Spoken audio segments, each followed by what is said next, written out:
Welcome everybody to probably one of the biggest, most ambitious videos I've ever had to done on this channel. I've been planning this for 3 years now, since 2018, and now here we are in 2020, the year of my 22nd anniversary of my life, and I finally get to do this. This is going to be a list for my top 100 favorite movies of all time. This is going to be a redo of my favorite movies of all time video that I did back in 2016, and I will be redoing my worst movies of all time from 2016 as well. This is going to be probably a big long video, and some of these I'm not going to go too in depth on because I will be reviewing the remainder of this list, and some of these I've already reviewed, and I will have a playlist of the favorite movies of all time as well as my worst movies of all time on the channel, so you could go to the playlist section and you can see those. So before we get started, I do have quite a couple honorable mentions, and in case you don't know, all my social media links are in the description box down below. If you want to hit that subscribe button and the bell to get notified of new videos or post on my community tab, or when I go live, you might as well do that because you're not going to get every single notification. And if you want to donate money to my time or send a fan mail, you can email me or DM me privately and I'll reach back to you. With that being said, let's get into my top 100 favorite movies of all time, and I hope you enjoy it. Two disclaimers. This is my personal list, so if some of your favorites didn't make the list, please do not get angry with me. In fact, I'm willing to see what your top 100 or top 50 or top 10 or top 200 favorite movies of all time would be. Write it all down in the comment section below. Also, just because there will be a little bit of cheating. So with that being said, let's go.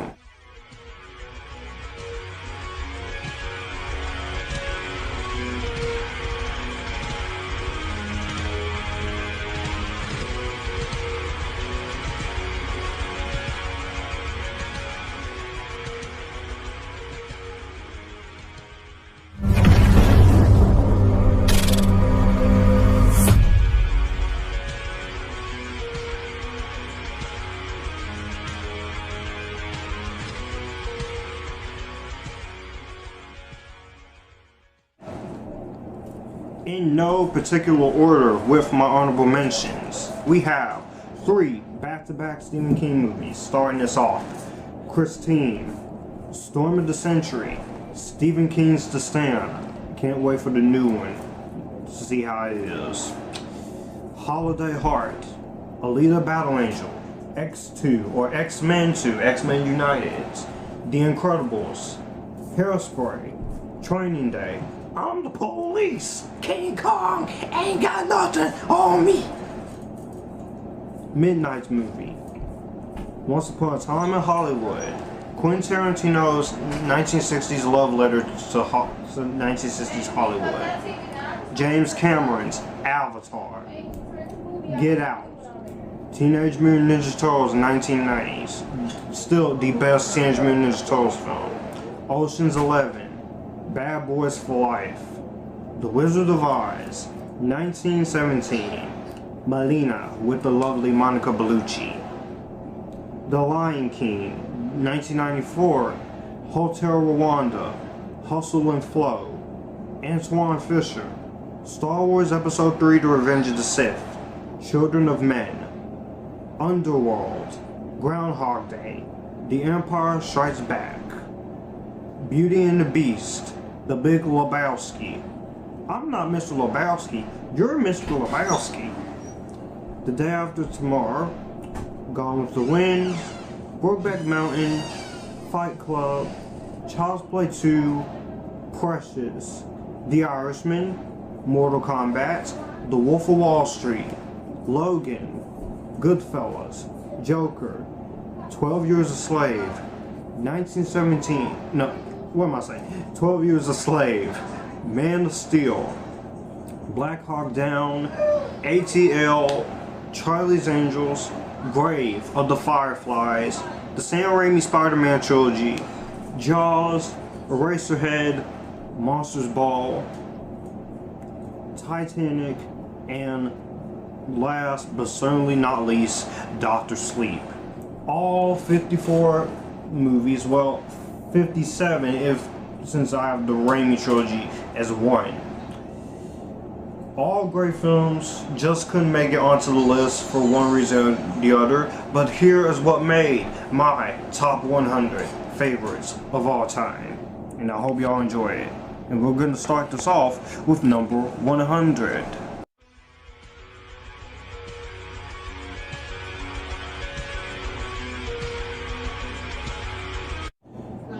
Making this list, it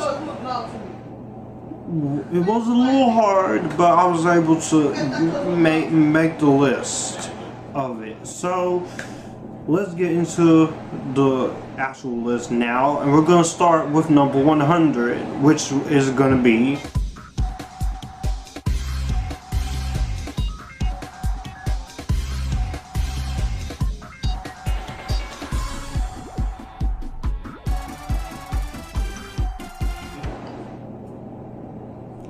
Enter the Dragon. Now, some of these movies I ain't gonna say too much about most of these, because I will be reviewing most of these, the ones I haven't reviewed on this list yet, or in the honorable mentions pretty soon as I keep doing this channel. But I'll just say that Enter the Dragon, for right now, until the review comes out, Enter the Dragon is definitely one of Bruce Lee's best movies. The martial arts, the direction, the writing and script, and the late Bruce Lee in one of his final movies. It is sad to watch because of what happened to him at a young age, but it is still a great movie, and it is well directed by Robert Klaus, and you have great actors like Bruce Lee and John Saxon and Angela Mice. So great fight choreography, a great opening scene, and just is a very well done movie.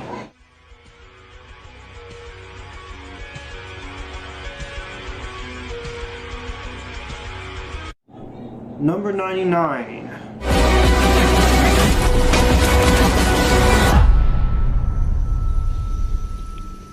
This Ryan better be worth it. Amen.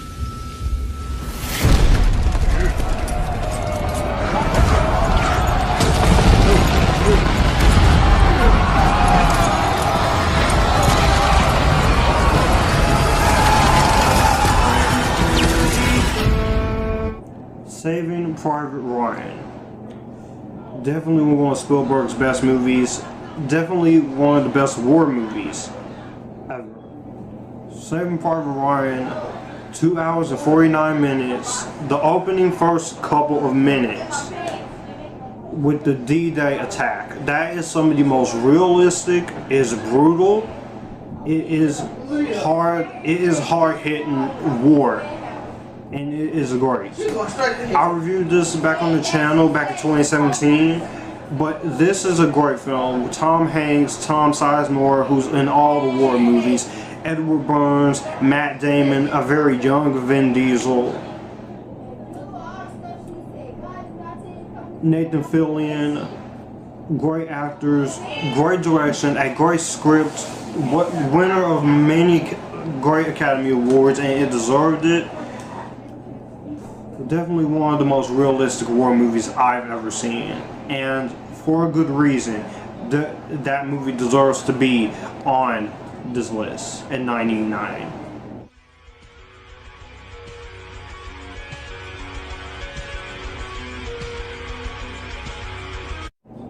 Number 98, we have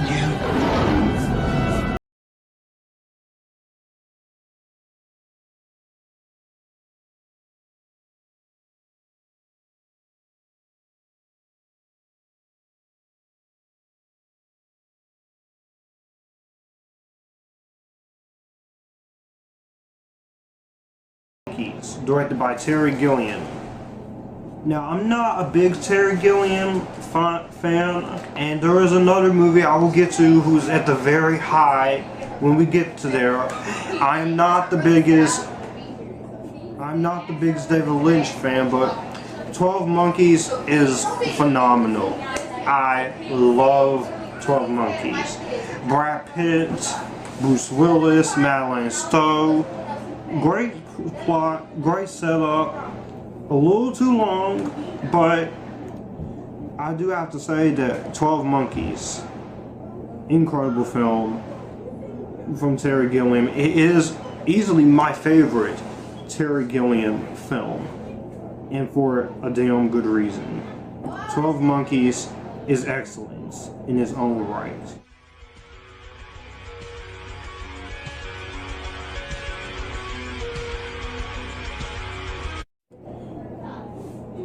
Number 97.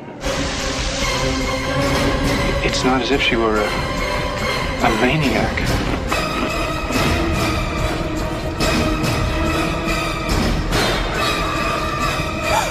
She just goes a little mad sometimes.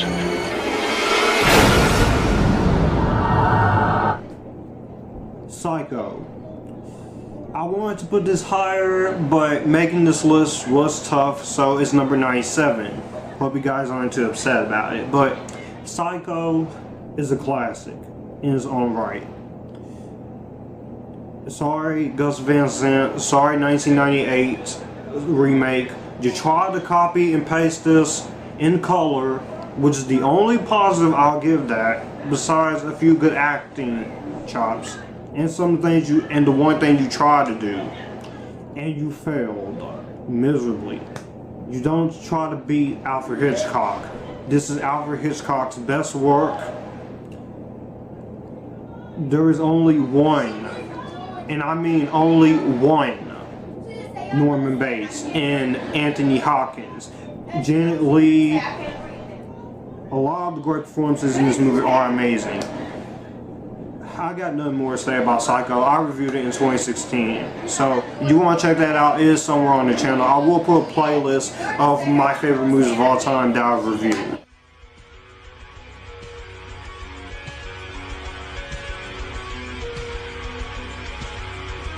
(96) 계획이 없던 건데?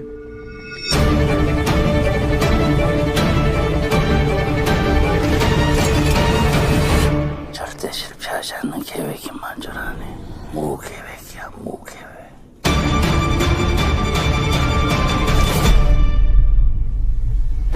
Parasite. Number 96 is Parasite. I went into this movie expecting nothing. I was expecting to find this movie to be overrated and overpraised for all the wrong reasons because of his best picture stuff and all the critical acclaim. I wasn't even interested in this movie when it came out. So when I watched it back in February, I was surprised. It had a great story about two families, one rich and one poor, having to living together. It has some nice comedy, it has some nice drama. It did have some terrifying aspects there when it comes to stuff, which I won't spoil. But what I'm gonna say is Bon Joon-ho outdid himself when it came to this movie, and it is great. My favorite of his is still Snowpiercer, but Parasite is number 2.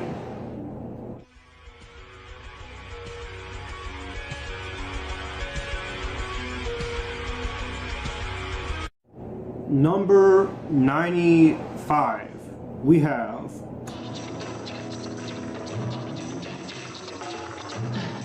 In the heat of the night,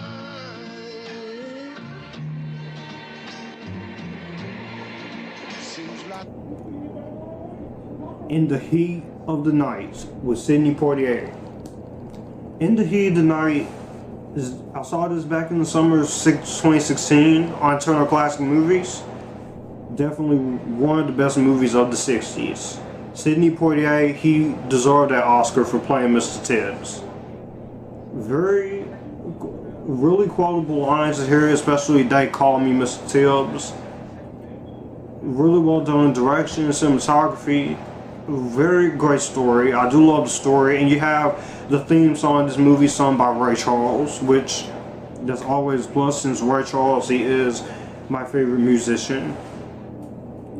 But this movie's still great. It was still original for its times, and still holds up as a masterpiece to this day. So.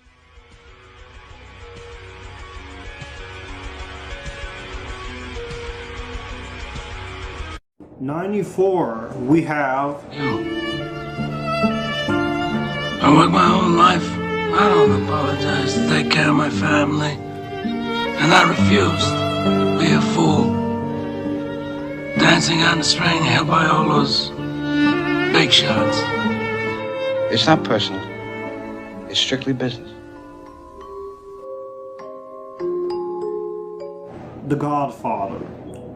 The Godfather by Francis Ford Coppola. When mafia movies are excellently made. Don't get me wrong, I love The Irishman, but it's not my favorite mafia movie.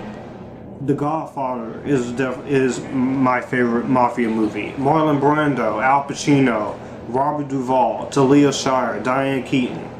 Just all the production struggle that had to come with making this movie, and it paid off. The Godfather is an amazing film. Francis Ford Coppola wrote and directed this. Mario Puzo, the actual writer of this, actually coming in and do it, and it's awesome. Yeah, The Godfather is amazing. It is amazing.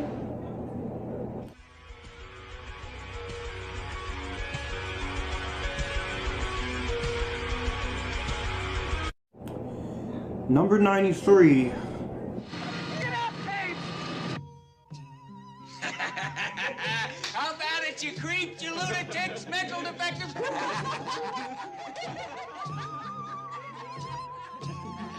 Thank you, Mac. Thank you. I'll never forget you.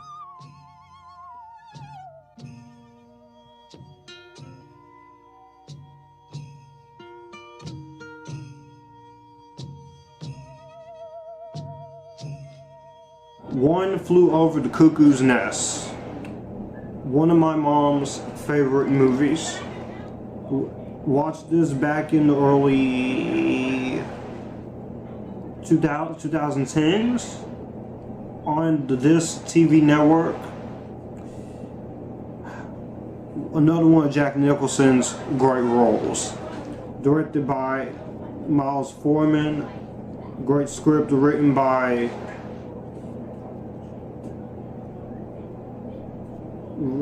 great script, great direction, great performances from him and the rest of the cast involved. Laurie Fletcher, Danny DeVito, Scatman Crothers, Brad Dourif, a very young Brad Dourif. One Flew Over the Cuckoo's Nest is amazing. I have nothing more to say about One Flew Over the Cuckoo's Nest. Definitely one of Jack Nicholson's finest movies. If you ain't seen it, I recommend it.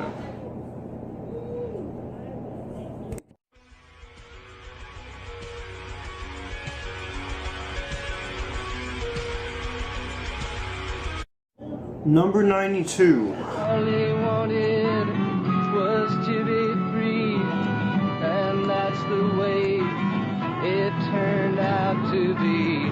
Flow, river, flow. Easy Rider. Easy Rider, directed and written, produced and starring Dennis Hopper. 1969, man. You gotta love the 60s. The late Dennis Hopper, Peter Fonda, Jack Nicholson, and another one of his earlier works, Karen Black. Everything about Easy Rider is great. It's a great story about sex, drugs, of course, a cross-country trip to sell drugs and Small Town Prejudice, bicycle gang. Great film. I have nothing more to say about Easy Rider until I, at some point, review it. But it's a great film. Yeah, I like it. I like it. I love it.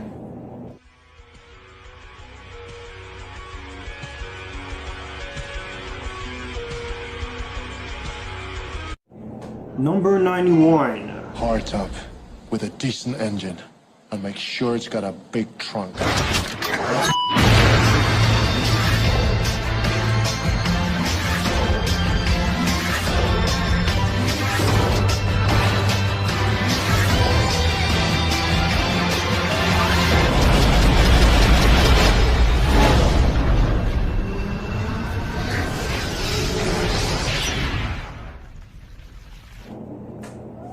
Sin City. Sin City definitely marked a landmark for what this movie is able to do in terms of its stylized tone. The way it feels very comic booky-esque as a neo-noir film. It's very true to the comics. It's very R-rated. Great massive cast. Powers Booth, the late Michael Clark Duncan, Jessica Alba, Bruce Willis, Elijah Wood, Clive Owen, Rosario Dawson. Robert Rodriguez and Frank Miller directed this. Carla Gugino also, and Mickey Rourke. The stories are very well made. Great 2-hour film, and I love it. I love this movie. I love the sequel as well.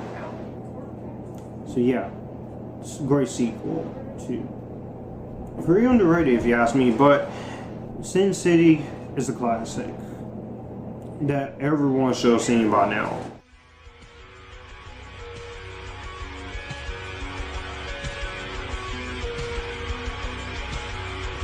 Number 90.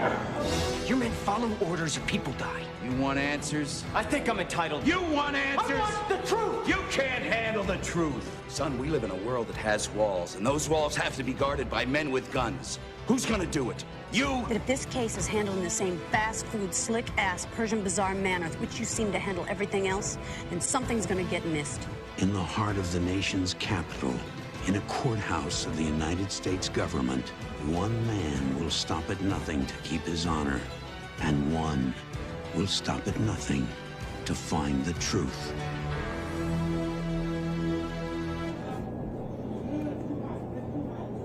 Watch this clip from The Simpsons. I'm not out of order. You're out of order. The whole freaking system is out of order. You want the truth? You want the truth? You can't handle the truth! Because when you reach over and put your hand into a pile of goo, that was your best friend's face. You'll know what to do. Forget it, Marge. It's Chinatown. You heard right. A Few Good Men. You can handle the truth. A Few Good Men is definitely one of my favorite Tom Cruise movies. It's a nice courtroom drama about Jack Nicholson's character is on trial for murder, and Tom Cruise and Demi Moore in this movie are great. Jack Nicholson's great. Kevin Pollak, Kevin Bacon, Kiefer Sutherland, all great talent. 2 hours and 14 minutes of great courtroom drama excellence. This is how a courtroom drama is supposed to be made. 2 hours and 18 minutes, I should say. If you ain't seen A Few Good Men, you don't know what you're missing. So, go watch it. It's awesome.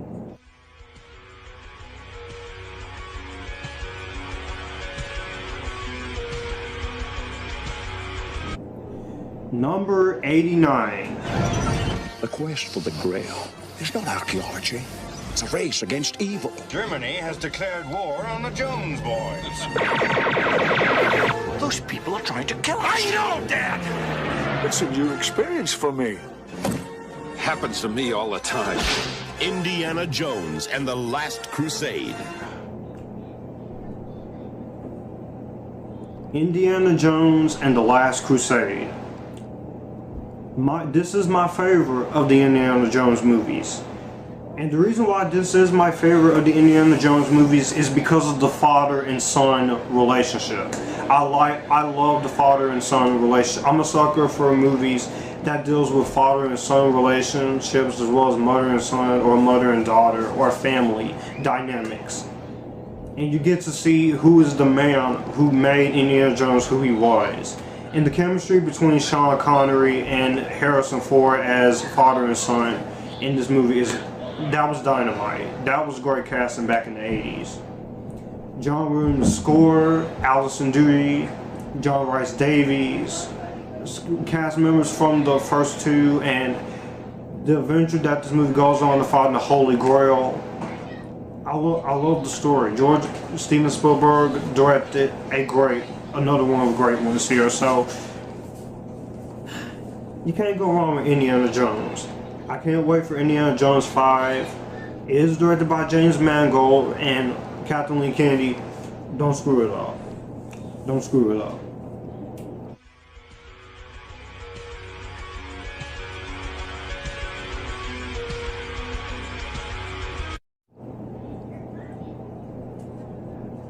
Number 88. Drive it right to his heart. You're a vampire, Michael. My own brother, a damn blood-sucking vampire. Oh, you wait till Mom finds out, buddy. When a vampire buys it, it's never a pretty sight. Michael, they're coming! Oh, shit!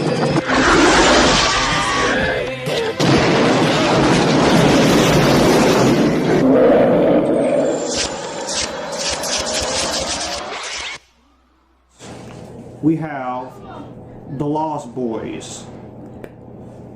Yup, The Lost Boys.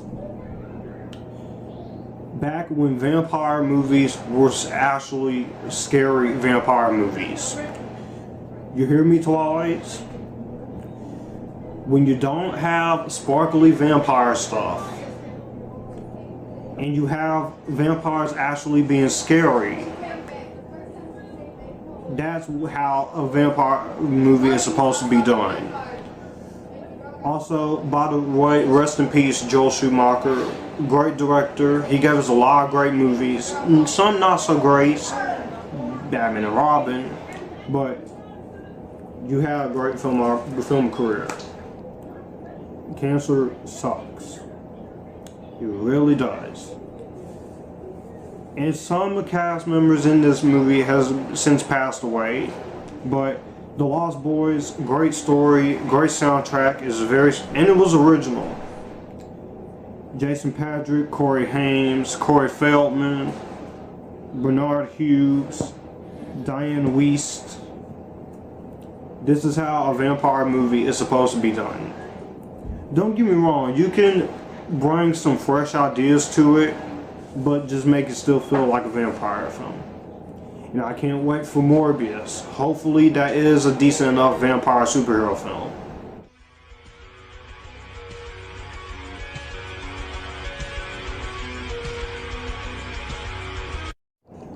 Number 87. I don't know, I belong in Vietnam.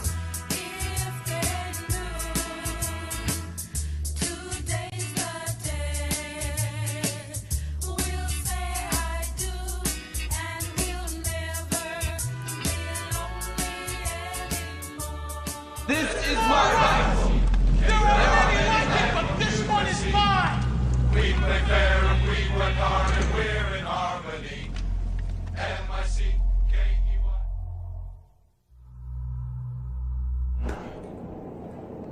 Stanley Kubrick with Full Metal Jacket.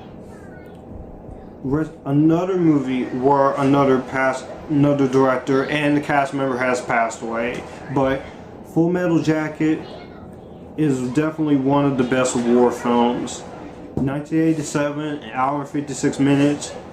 Great writing, great directing, great cinematography, great performances from the cast, especially the late R. Lee Ermey as the Sergeant Soldier, and Matthew Modine and Vincent D'Onofrio. A lot of great performances in this movie.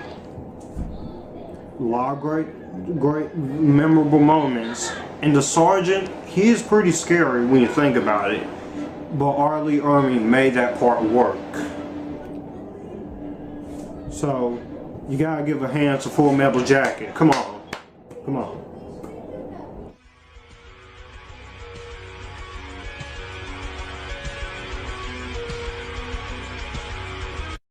'86, we got... あの子誰なんですか？何があったんですか？メリ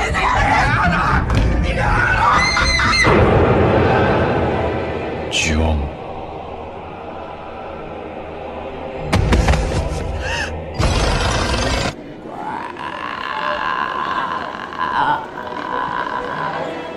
If you don't know that sound, that means number 86, you haven't seen this one. Ju-on the Grudge. The Japanese version of the Grudge. The one that started the whole Grudge franchise.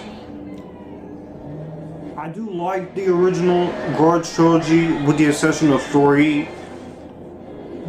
But you gotta give a hand to the classics here. Takashi Shimizu came up with a great story. One of the more underrated horror icons with Keiko Saiki.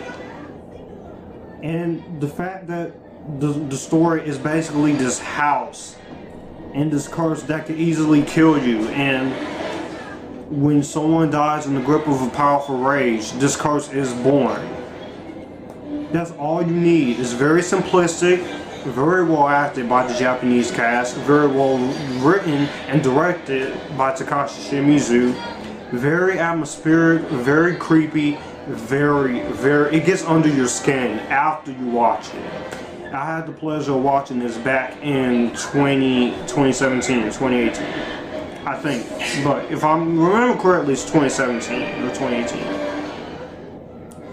But Ju-on the Grudge, what more can I say? I'll review the other Grudge movies the Japanese movies at some point. I'm not gonna go through all the Japanese movies because I've only seen 7 of them. And yes, even that crazy crossover that I like. Excellent film.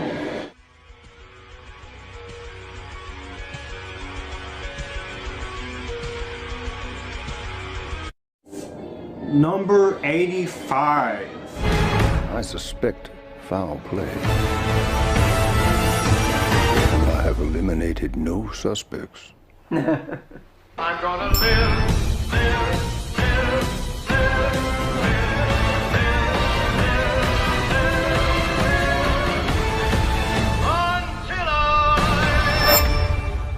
It's a twisted web. We are not finished untangling it, not yet. What is this? CSI KFC?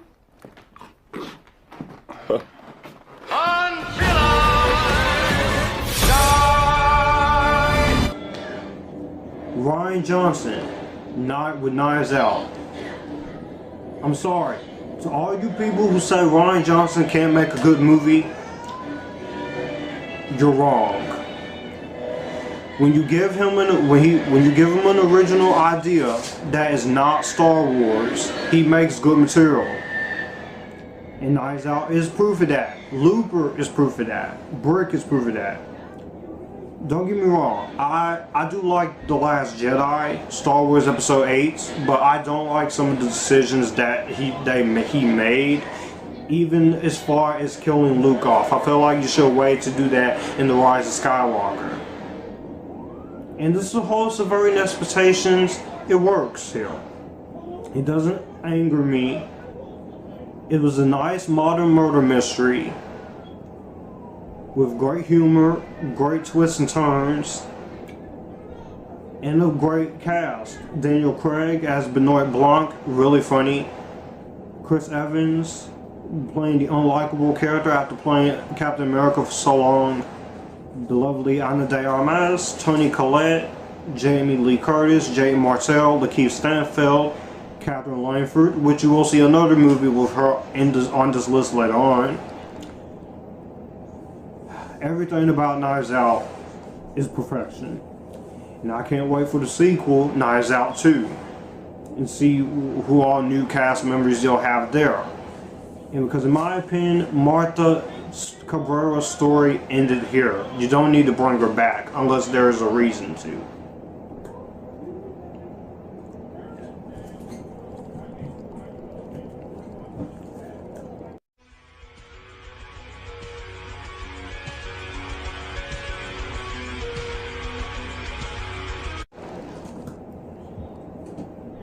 Number 84.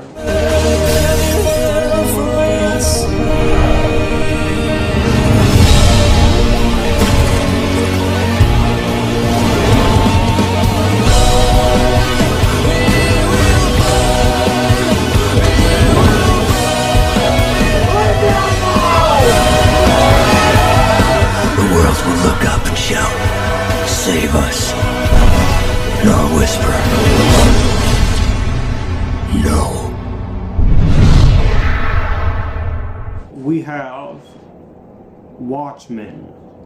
Zack Snyder's Watchmen, not the HBO show that I refuse to watch, even though I have good things to watch about it. Watchmen, good 11 years later in 2020, and this movie still holds up.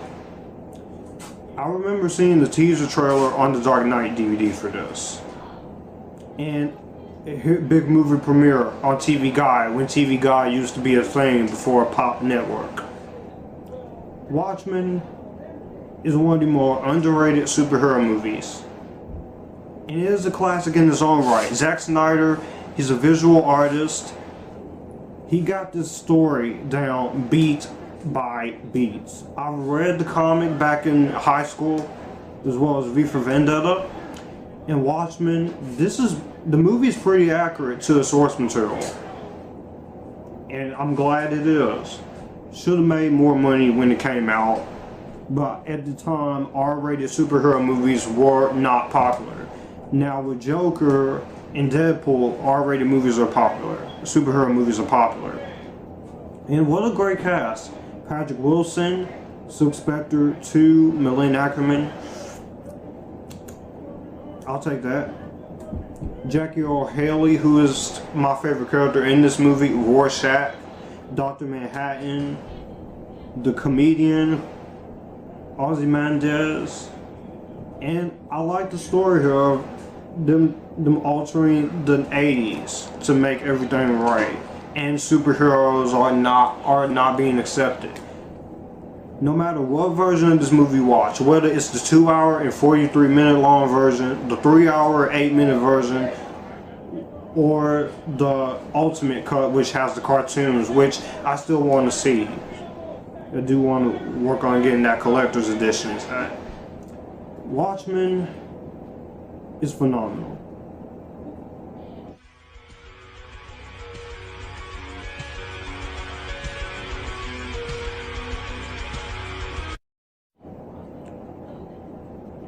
Number 83. Take your hands off my lobby boy!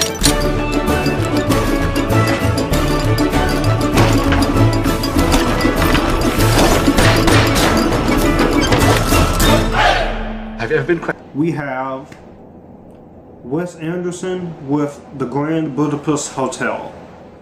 I just watched this for the first time last month, and not bad. I'm not a big Wes Anderson fan. Don't get me wrong, I do like his style, but I haven't watched all his movies. I'm not that big of a Wes Anderson fanatic like everyone else. Fantastic Mr. Fox, Isle of Dogs. In this movie, I can't wait for The French Dispatch. That's going to be amazing. Great cast here in this movie. I love the great cast. You have a lot of great actors. Ralph Fiennes, Dev Patel, Tilda Swinton. So many great actors. And a great story. And a great fun adventure that this movie was. If you ain't seen The Grand Budapest Hotel, watch this movie. It is excellent.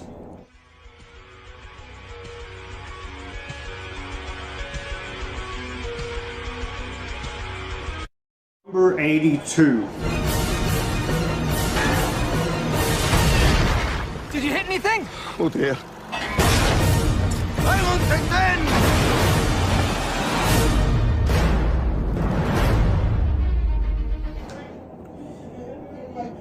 The Adventures of Tintin, The Secret of the Unicorn. Woo! This is an underrated movie right here.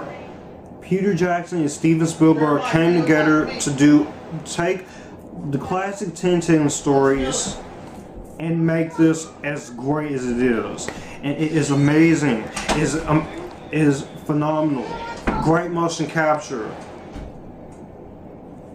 This movie should have made more than it did. And I'm still hoping that we do get the other two movies, Tintin sequels, because they were planning 2 films, but Jamie Bell, Andy Serkis, Daniel Craig, a great script, great motion capture, great cinematography, great everything about this movie. This is a movie that nobody really talks about when you talk about Spielberg, and this is one of those underrated gems. This is an underrated gem.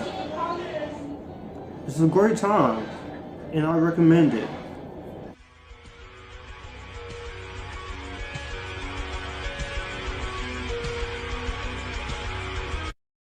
Number 81.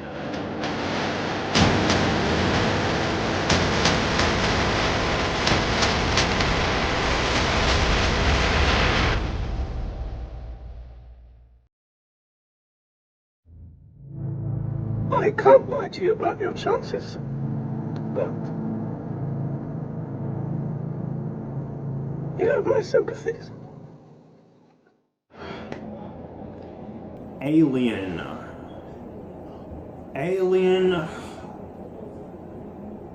Great start to the Alien franchise. Second best film in the franchise. Aliens is obviously my favorite. Don't get me wrong, I like almost all of the Alien movies except for Alien Resurrection, and to a certain degree AVPR, which is kind of a guilty pleasure even though it's not a great movie. But the way Ridley Scott made this movie and the way Ridley Scott directed this cast, Tom Skerritt, Sigourney Weaver, the late Ian Holm, may you rest in peace, Yaphet Kotto, John Hurt, the late John Hurt. This movie relies very well on the characters and the story. It takes a good while to see the xenomorph, and I love the slow build-up. I love the slow build-up. It is freaking epitastic. And that chestburster scene, how can you not freak out when you see that chestburster first pop up? Come on. You gotta be a scaredy cat to not get scared at. But Alien is a classic.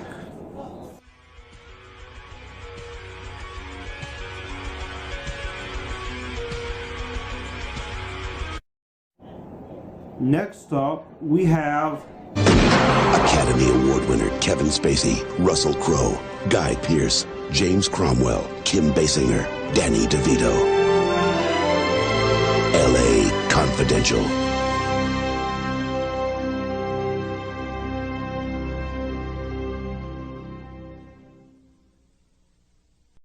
And number 80,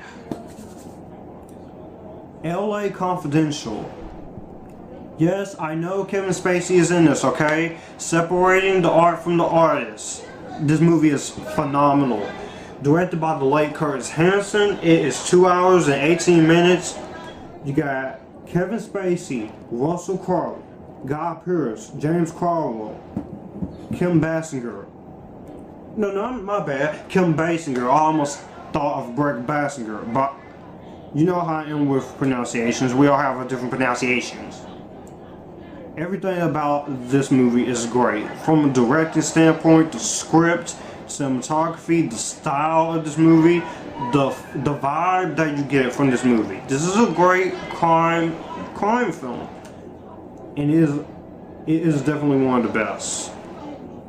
I know that whole thing about Kevin Spacey, but if you separate controversy from the actual actor, you actually enjoy this movie. And Kevin Spacey is a great this is Spicer. Kevin Spacey is a great actor.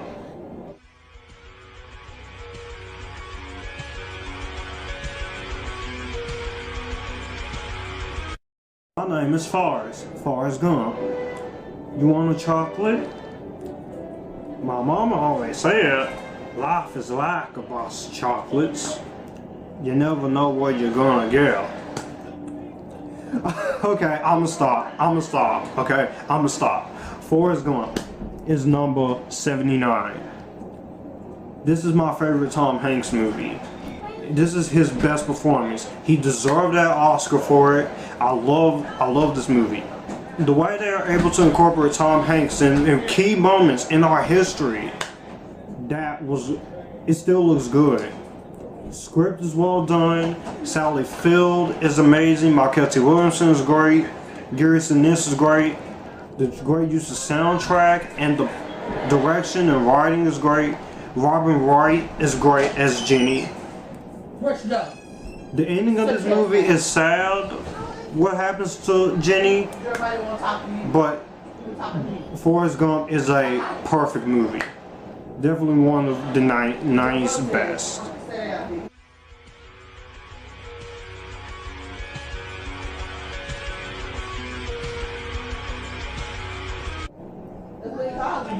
Number 86.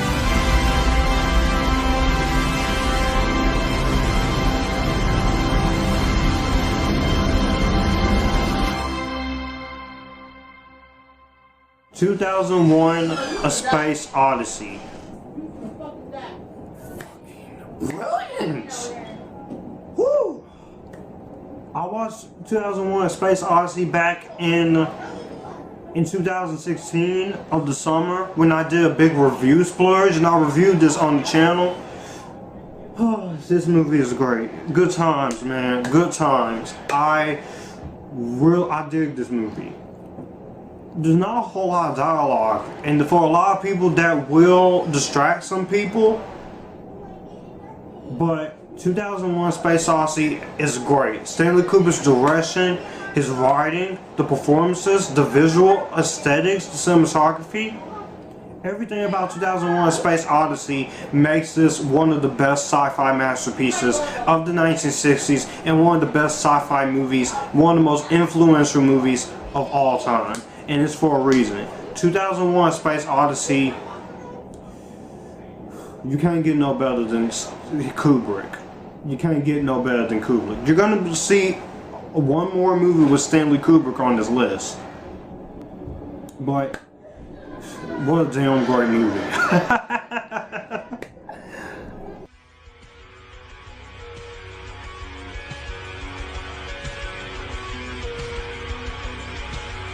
'77, we have... You call this easy, sir? Lecter's missing hand arm. Man's a raving maniac. Who knows what he'll do?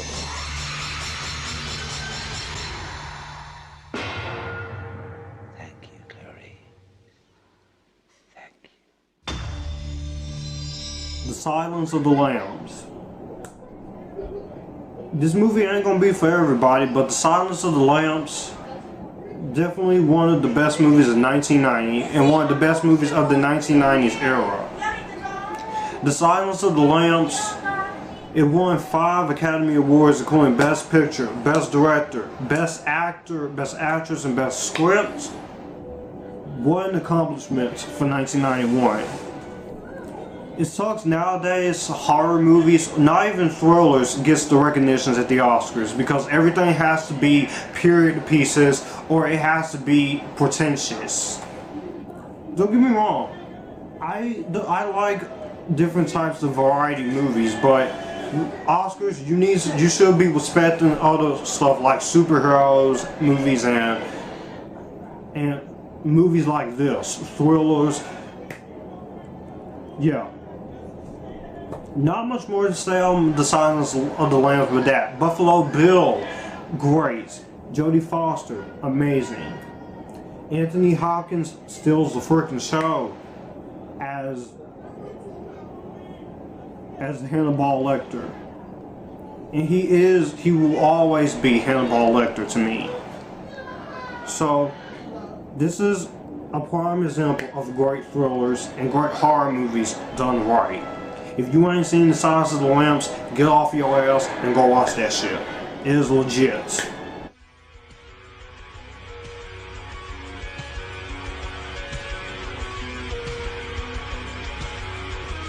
'76.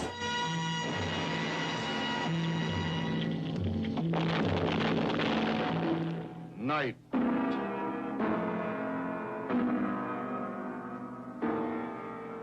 Of the living dead.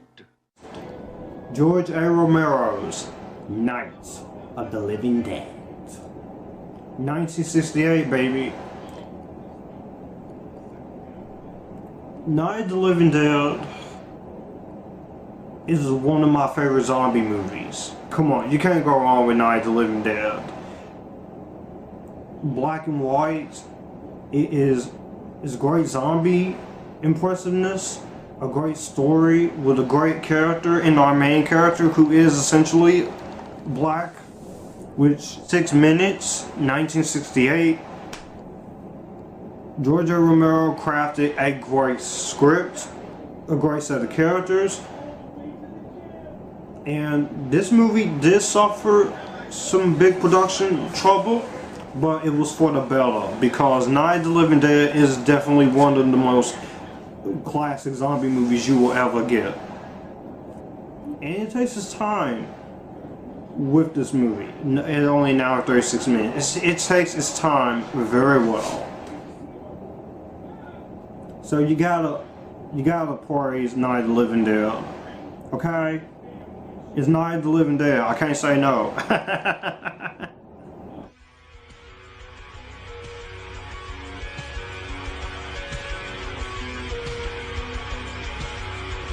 At 75.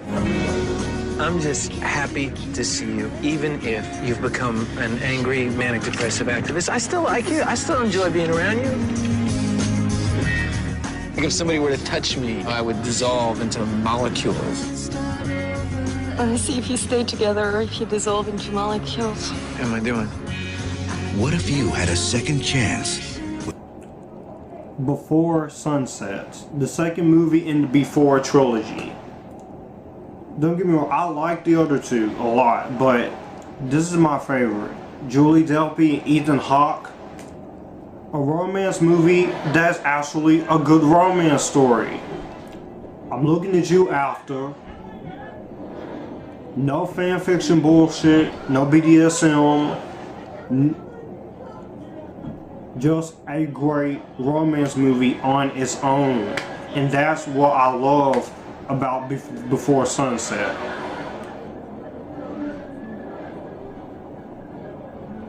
I ain't got too much to say about Before Sunset, but watch it. It is a great film.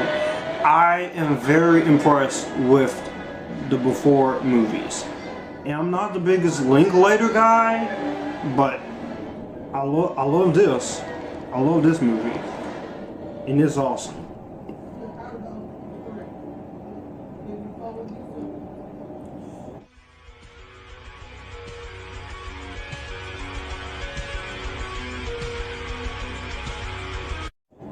Number 74, we have... The 50s were boring. The 60s rocked. The 70s, oh my God, they obviously...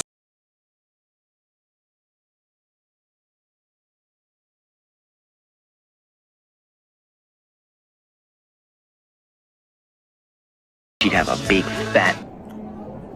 Dazed and Confused. The older they get, the more I still stay the same age. College girls. Yes, they do. Yes, they do. Alright. Dazed and Confused.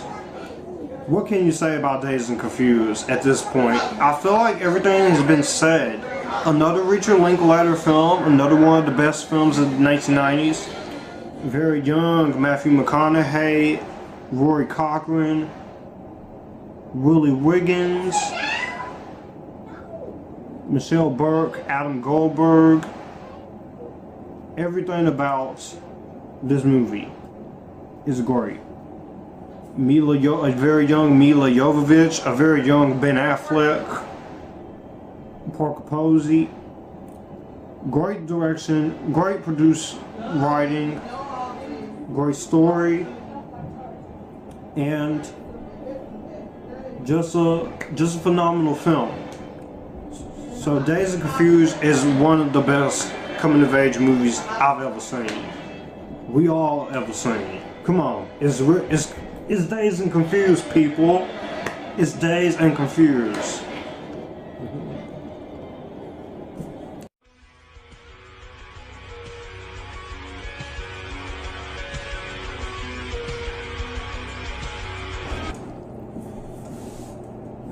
Number 73, we have a battlefield with her at ground zero and the Terminator closing in.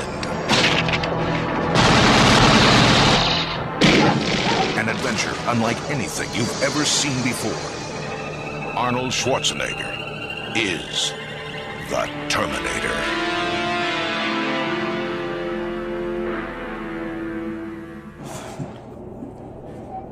The Terminator.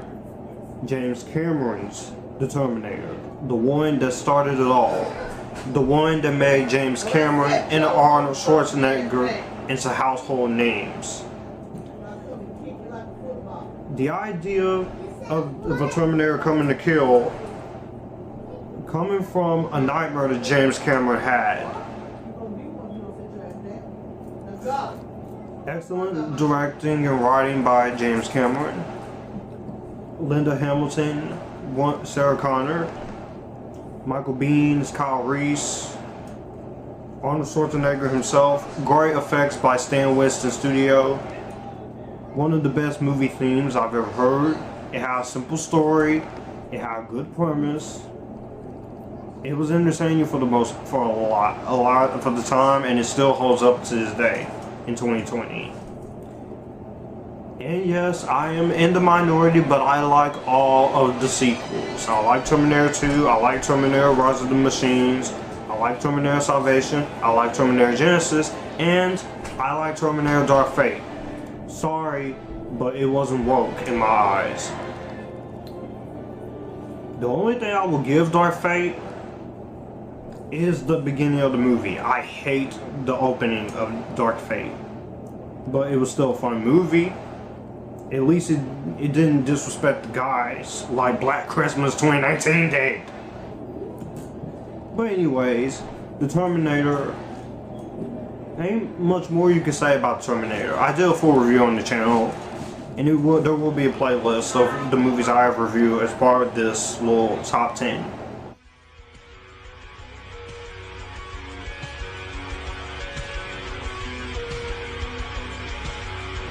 Number 72, we have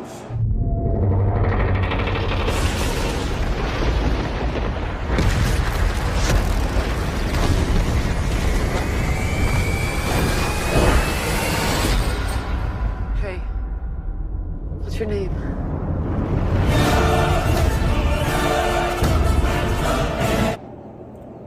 Mad Max Fury Road.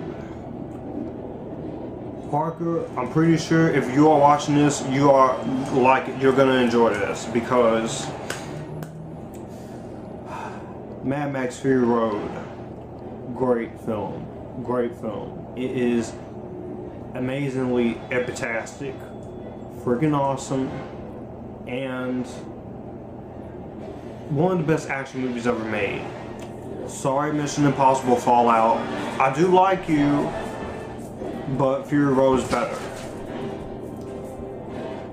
George Miller took 30 years to write, produce, and plan a masterpiece. Some people will complain that there's not a whole lot of character development, but this movie is done through visual storytelling to get to know characters. So I can understand if you don't like the film. Charlize Theron, Tom Hardy, Nicholas Hoult, action scenes are great.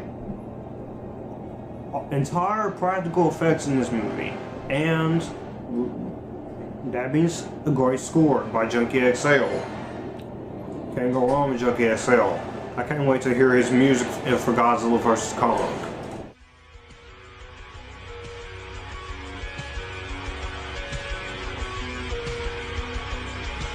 Number 71.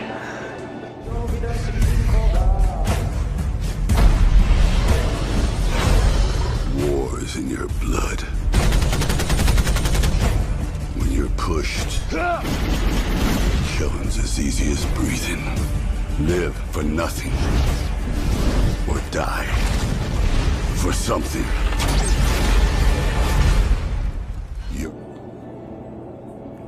Rambo. Not First Blood, not First Blood 2, not First Blood 3, not Rambo Last Blood. This is the 4th movie in the Rambo series, and it is my favorites. You can't get no better than Rambo 4. It is brutal, it is violent, it is awesome. Sylvester Stallone came back, directed and wrote this, and produced this. And the story of the movie is engaging. The action is violent. Yeah, it gets brutal. It gets insanely brutal, but this is Rambo. You're not gonna see him basically go talk to people about his problems, the vengeance problems, as we should say.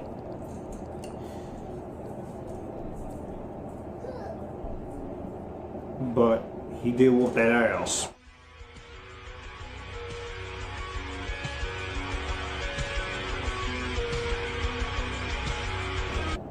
Number 70.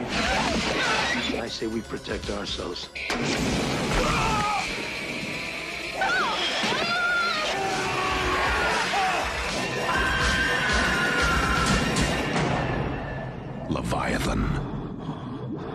Leviathan. Kind of what Underwater reminded me of, with a mix of Alien and The Abyss. But even though I didn't hate Underwater, Leviathan is better than this. You get to know the characters, you get a good story, you get to care about the situation. Directed by George P. Cosmatos. Great acting from everyone, especially Carl Weathers, and great practical effects, great score, some very haunting moments. Makes Leviathan exactly what it is. A magnificent horror film.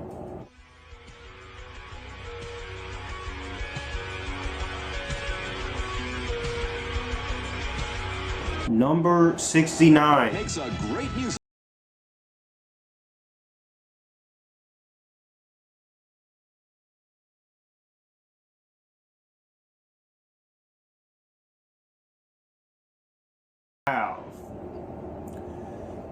The only Grease movie that matters.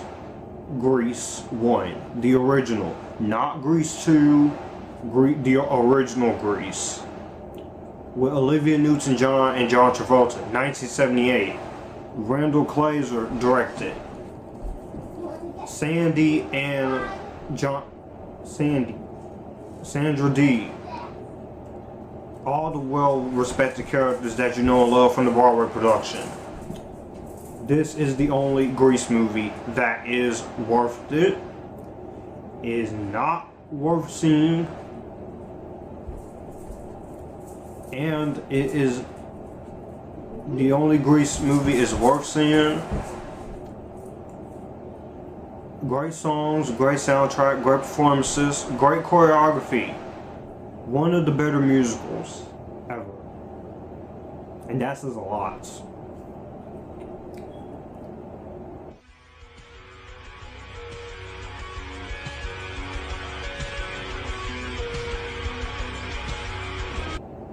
Next up, we have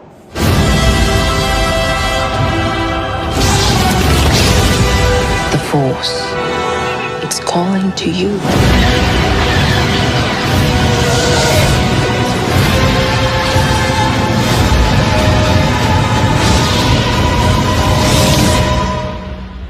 Just let it in.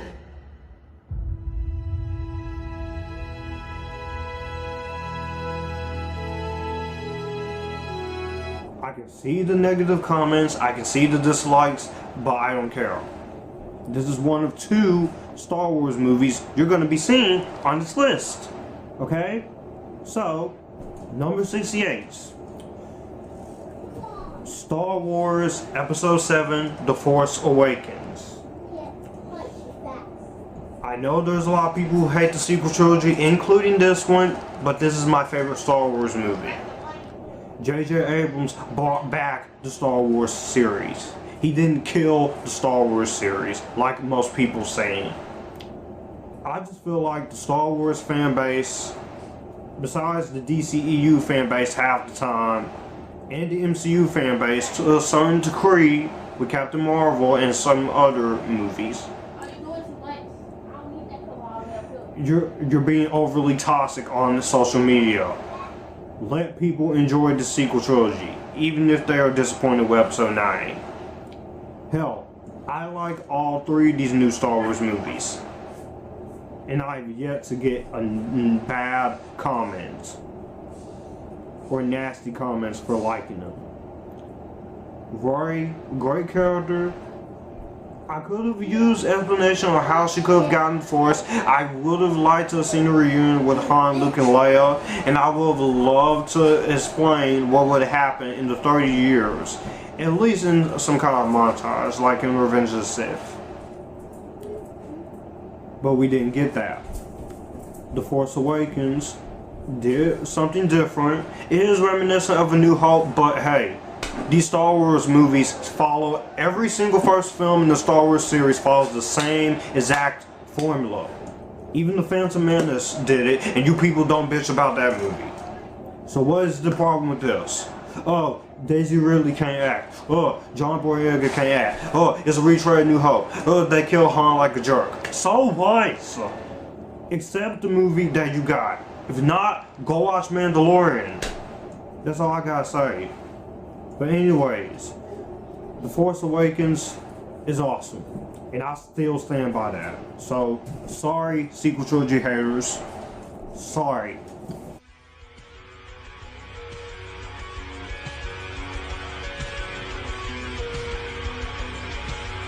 Number 67, we have...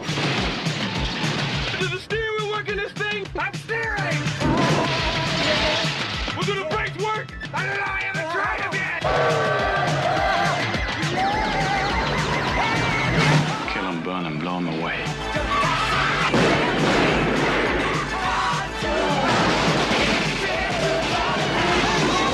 Don't worry about a thing, want a job? That's what I'm afraid of! Eddie Murphy, Beverly Hills Cop 2. The Heat's back on. Beverly Hills Cop 2. You make a great sequel to an already great first movie with Axel Foley himself, Eddie Murphy, and Judge Reinhold. And it turns out to be as good as this, with some of the great comedy going a darker route. And it's awesome. Yeah. Eddie Murphy in his heyday. You can't go wrong with Eddie Murphy. Yes, the guy has had some stinkers, but he redeemed himself every time, every chance he can find.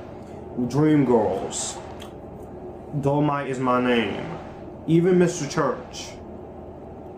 And it's good to see Eddie Murphy back in a movie again. I can't wait to see him in Coming to America 2, which I know is going to be PG-13, but I still, hopefully it will be R-rated, hopefully.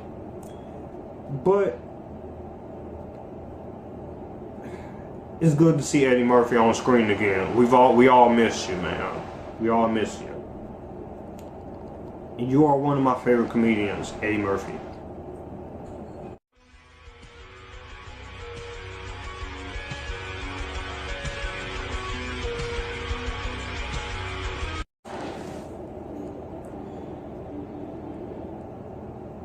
We have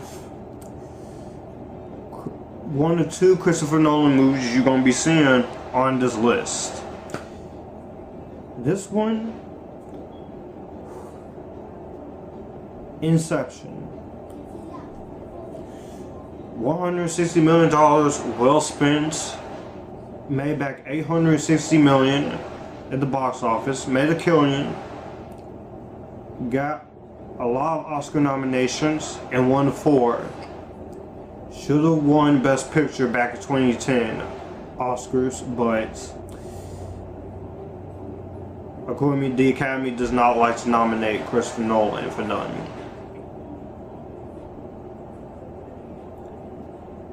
Christopher Nolan wrote and directed and produced a great film about dreams, and going into it in detail, we'd be here all day, but Inception is definitely one of the best movies I've ever seen. This movie is mind-bending, and this movie makes you think a lot. Some people, this movie can make your head hurt, but it's a movie that messes with your mind like Doctor Strange, but it's a good mind trip. Especially with all the crazy stuff that happens in the dreams. The hallway fight where everything goes upside down, and then the entire building, just the entire road just collapsing. The stuff that Chris Abel was able to do with the effects and practical effects and a little bit of CG and miniature work with this movie is an accomplishment. The cast is great too, especially Leonardo DiCaprio, Ellen Page, Ken Watanabe, Marion Cotillard, Michael Caine, Joseph Gordon-Levitt, The cast is great, and the music is great. Everything about Inception is what works, and that's why it's my number 66.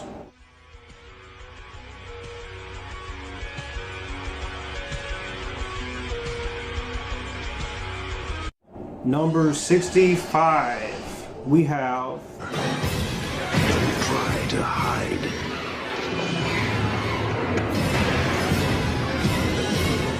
Everybody's a suspect!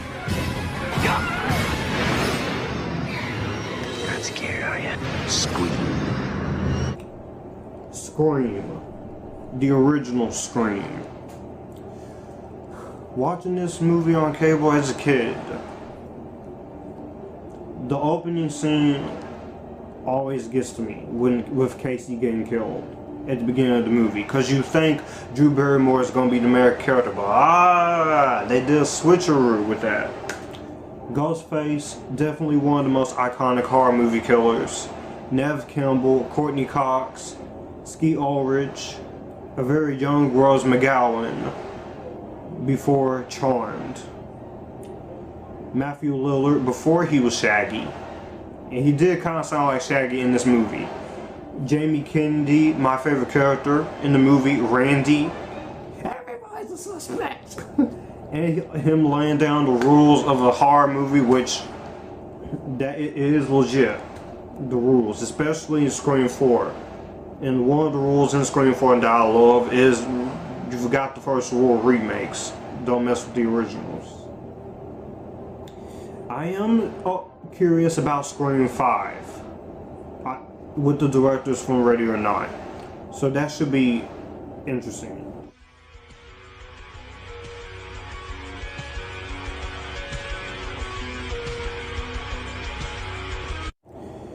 Coming in 64.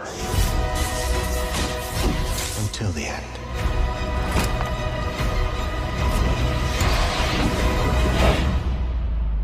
Ready to die.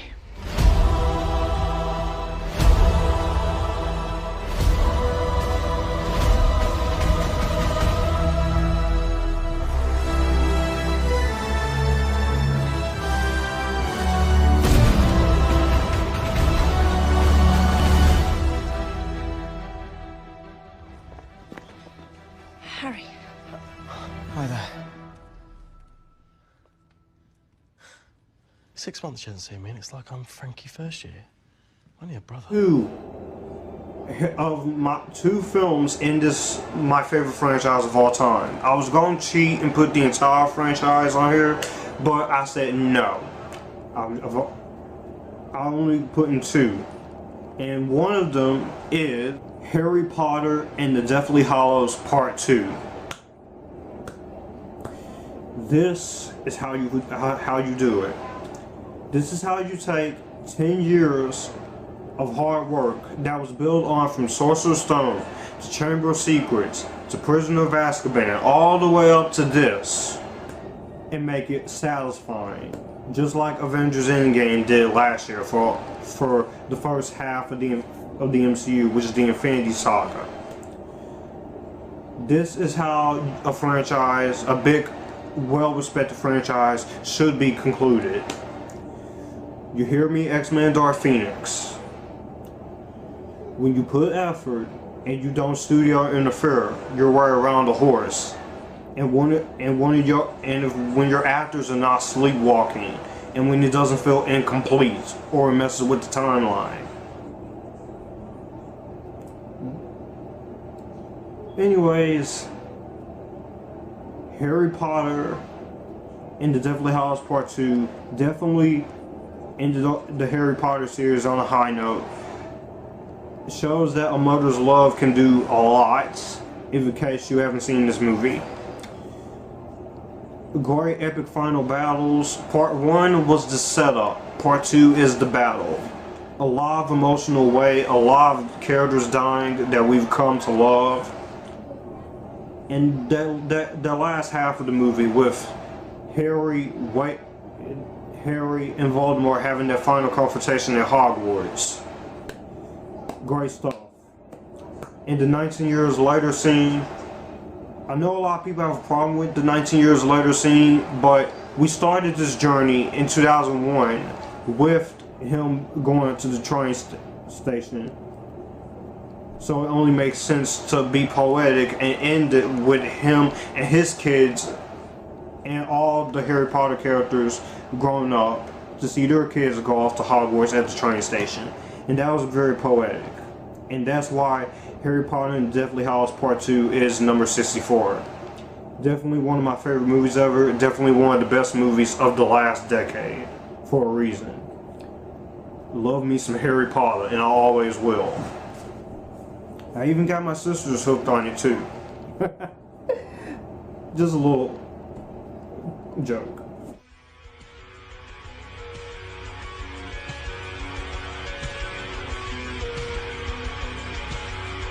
Number 63.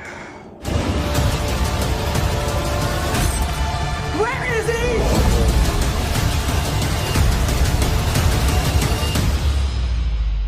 The future of the species is finally unearthed.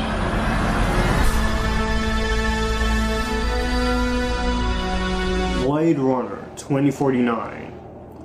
I debated on which one did I want to put. Did I want to put the original or do I want to put the sequel?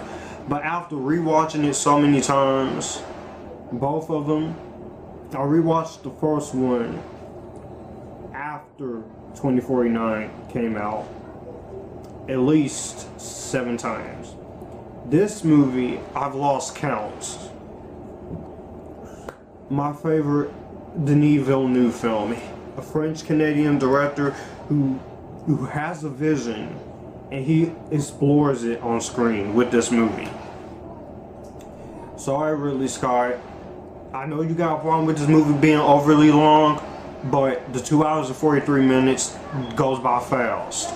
So you may be a producer, but that doesn't mean you get to tell Denis Villeneuve how to do his Blade Runner sequel. Yeah, I know this movie failed at the box office because people expected an action movie, but you got misinterpreted people. If you're one of those people who has yet to see Blade Runner 2049, stop watching this video and go find it on Blu-ray, DVD, Blu-ray, 4K, or HBO Max, both of them, and go watch them. Because Blade Runner 2049, Villeneuve's direction, the great music, the beautiful cinematography by Roger Deakins, the excellent visual effects, and the great performances by Ryan Gosling Harrison Ford, Ana de Armas, Robin Wright, Jared Leto, and Sylvia Hoeks. Everything about this movie is still a magnificent work of art. I can't wait for Dune in December. We'll see how that goes. Fingers crossed. But I know Villeneuve. He ain't gonna let me down.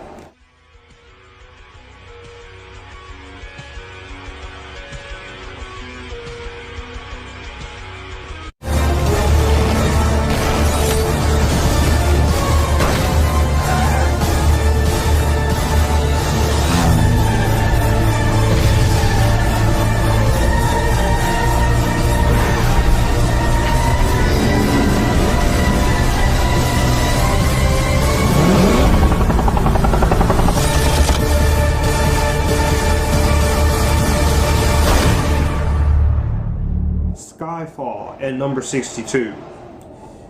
It's not my favorite. This is actually my least favorite of the Daniel Craig era. But not a bad thing because Skyfall was still good and it was still amazing. Sam Mendes came in and gave us all the 50th anniversary of this long-running franchise that we all wanted to see. Skyfall, one of the best Bond films. Daniel Craig still my favorite Bond. He will always be my favorite Bond because he's the one I grew up on. Besides Sean Connery and Pierce Brosnan. Action scenes are well done. The last appearance of Dame Judi Dench as M. Javier Bardem, one of the best Bond villains I've ever seen, and Adele with the theme song. All makes for a great James Bond movie. But you can't beat Chris Cornell, You Know My Name.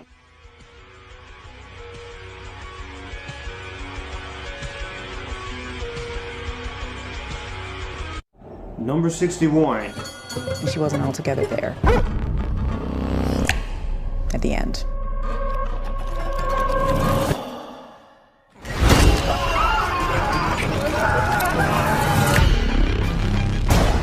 I don't like this. Dad, I don't like this. What's happening? Peter!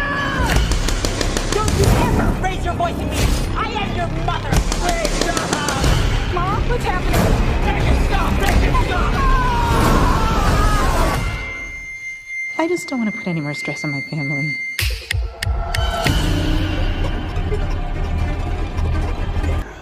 We got some A24 action going on here, and that is Hereditary. Hereditary took me 2 watches to fully embrace. When I first saw it, I thought it was good. I thought it was great, but it wasn't amazing like everyone says it is. It was mismarketed, and I did feel pretty bored through most of it. But then I watched it again, and I ended up really loving this a lot more than I did. Why did Toni Collette not get an Oscar nomination for this? The world may never know. But Hereditary is definitely a horror classic in my opinion. It may not work for everybody, and Ari Aster's direction may not work for everybody, but I appreciate what he did. It was a slow burn. You didn't need a whole lot of jump scares to tell your story. And you're dealing with some pretty personal themes, and Alex Wolff and Toni Collette, they went through a lot after this movie finished production. But it was for the better. Because this is definitely one of the finest horror movies I've ever seen.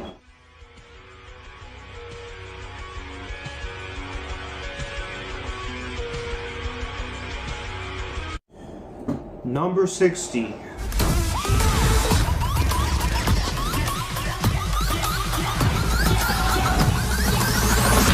Like it or not, you and your friends are a part of it now. I don't have friends. I got family. Furious 7, or Fast 7, or Fast and Furious 7, as you should call. Furious 7 is my personal favorite of the Fast and Furious movies. And honestly, I feel like this is where the series should have ended because of the whole Paul Walker situation those last decade, which is somebody we also lost next decade, and this is the last time we do see Paul Walker. Even if his brothers does stand in most of his scenes and CGI was used, I wouldn't tell the difference because all three brothers look alike. Great action, over the top, but still, the story was fun. Great acting from the cast, and you can't talk about Furious 7 without talking about the send-off they give for Paul Walker at the end of this movie.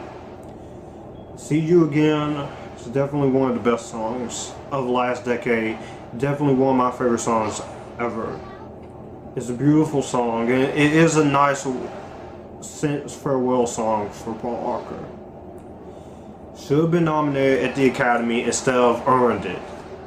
Even though I liked earned that song a lot, See You Again should have been nominated too.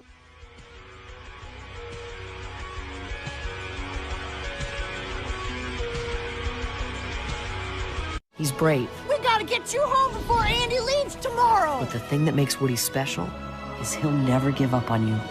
Ever. Hello? You and your friends ain't ever getting out of here. And what's important now is we stay together. They'll never make it!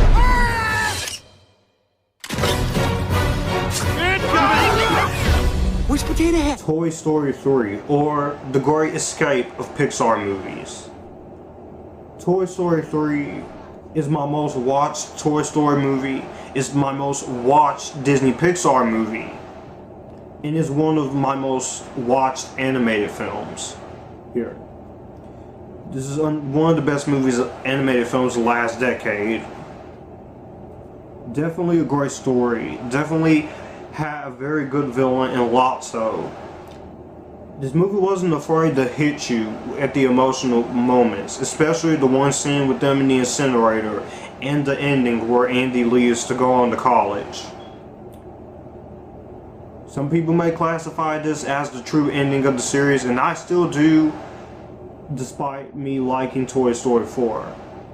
But Toy Story 3 hit all the right notes.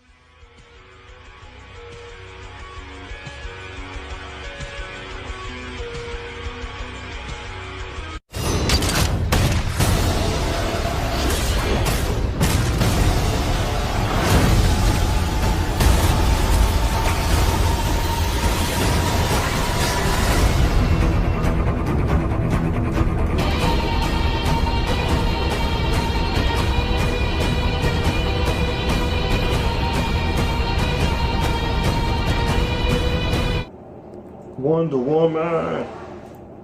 Yep. The Wonder Woman from 2017. My second favorite of the DC Cinematic Universe. I know some people have a problem with the final battle. I have defended that final battle. It's CGI video game heavy, but Wonder Woman is a superhero, an Amazonian warrior. What do you expect? For everything to be, the whole fight to be practical? Of course, it's gonna get CGI crazy. Hopefully we'll have a better final battle with her and Cheetah, played by Kristen Wiig, in Wonder Woman 84, which would have been out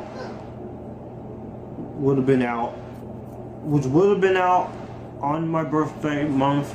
But now it's October. Why? Because of this stupid pandemic.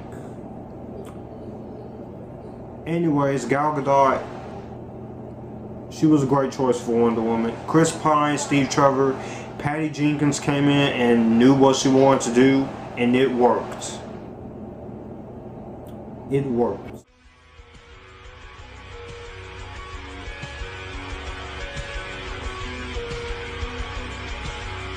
At all costs. I believe in you, Elsa, more than anyone or anything.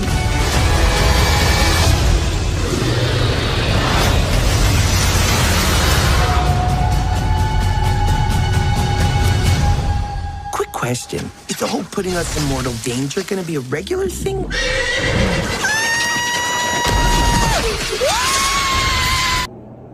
Disney's Frozen 2. I love the first Frozen, but Frozen 2, of the two so far, if they do decide to make a third one, is my personal favorite of the two of the Frozen movies. It takes the characters that we know from the first one, takes them out into the unknown, of course. It had a good story. You get to know more about Elsa and her powers. You get some more great development with Anna. You get more time with her and Kristoff as he wants to marry her. Olaf's still pretty funny. I didn't like the fact that there wasn't a villain in this movie, but on rewatches, which boosts this up to a 5 out of 5 on my Letterboxd, I ended up dealing with the fact that there was no villain. But the standout scene in this movie, Show Yourself, that got snubbed at this year's Academy Awards. But at least it got a Kids' Choice Award. That and the singing story for Dove Cameron and her fallen co-star, Cameron Boyce. Everything about Frozen 2 works. And if you were one of those people who were disappointed with Frozen 2 or didn't care about the first Frozen,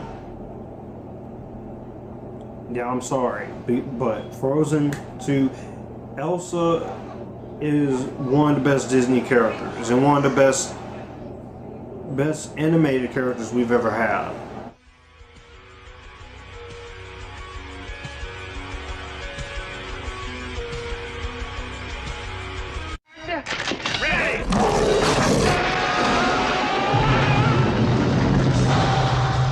Ghostbusters, starring Bill Murray, Dan Aykroyd, Sigourney Weaver, Harold Ramis, Rick Moranis.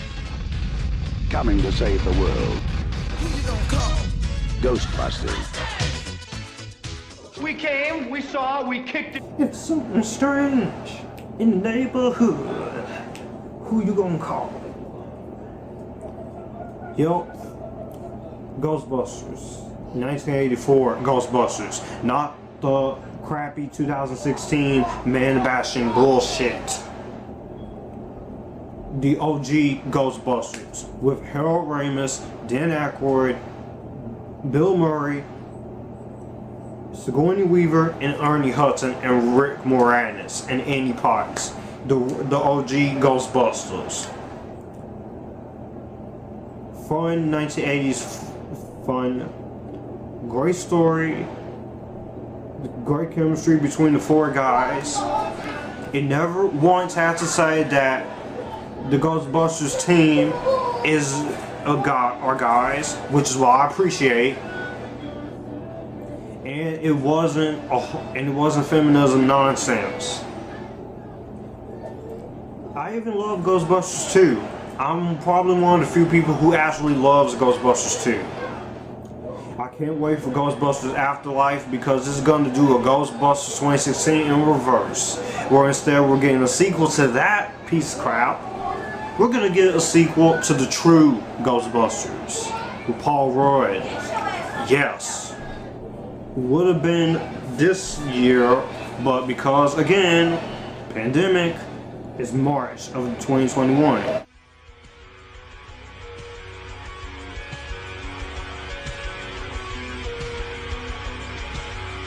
Trying to kill you is in the room right now.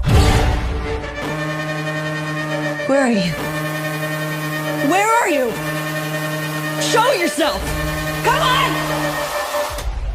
Surprise.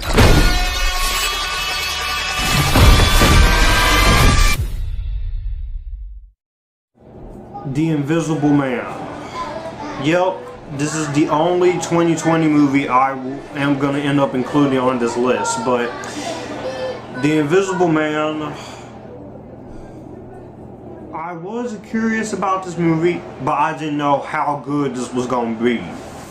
And surprisingly enough, The Invisible Man was good. It had a great story about a woman played by Elizabeth Moss going through the horror aftermaths of abuse while still being a 100% scary film that has something to say. It wasn't just jump scare galore or cheap kill after cheap kill. And this is where the Dark Universe should have started. When you don't let Tom Cruise do whatever he wants to do, when you call Blumhouse, you get good results with this. I can't wait to see what the future of this Invisible Man series will hold, because they are talking about doing a sequel. If I see a sequel, I know it's going to be as good. And Lee Winnell will probably come back to direct it.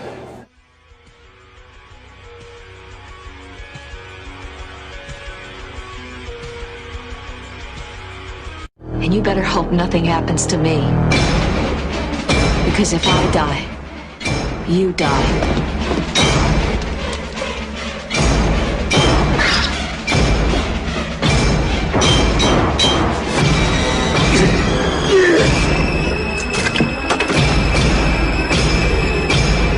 I know you've been out. Is this what you're looking for? Eventually, you'll come to accept the idea of being here. Annie, whatever you think I'm not doing, please don't do it. Any regards. Shh, darling. Trust me. God's sake. It's for the best. God, I love you. Misery. Holy crap. Oh my god. This movie. One of the best Stephen King movies I've ever seen. And for a damn good reason. Kathy Bates deserved that Oscar and she won it. Annie Wilkes is one of the most craziest screwed up characters I've ever seen. James Caan is great as Paul Sheldon. Great direction and writing by Robert Reiner and William Goldman.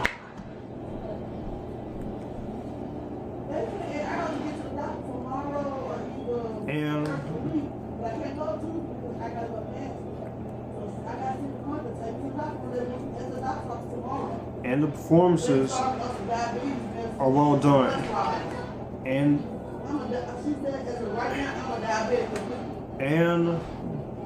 this movie is the Hobgoblin scene.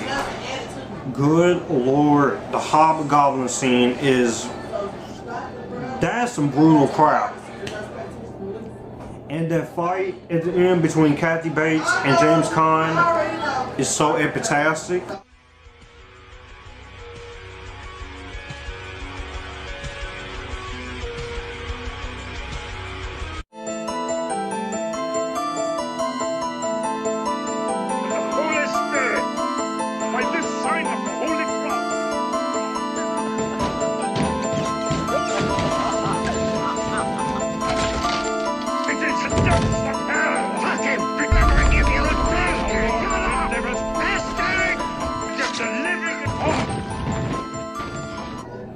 Going back-to-back horror here.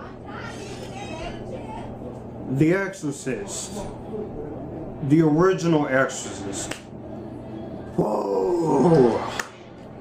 For the longest time, I did not see this movie. I didn't even see the original Exorcist. I started with The Exorcist at the beginning, way back in the early 2000s. And I saw this one back in 2013. On AMC Fear Fest, and this movie from beginning to end, even though it was edited a little bit with the profanity, The Exorcist was still one of the best movies I've ever seen. And there is a reason why this is probably the only scary movie to ever get some Oscar love. In fact, this is, because besides Silence of the Lambs, Linda Blair as Reagan and the stuff that she says when she's possessed, that was creepy. William Friedkin was a great direction. The late Max von Sydow. Everything about The Exorcist is creepy. You can't watch this movie and say it's not scary. Even though I've heard some people say it ain't scary, it's impossible to do. When I watch a movie like this, I want to get freaking scared.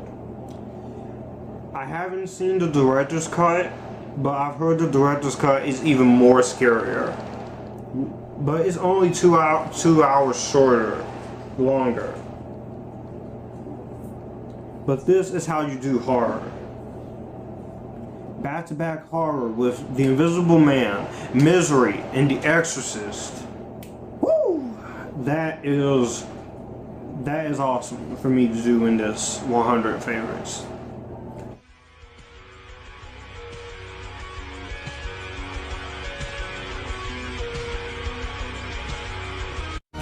James T. Kirk was a great man, but that was another life.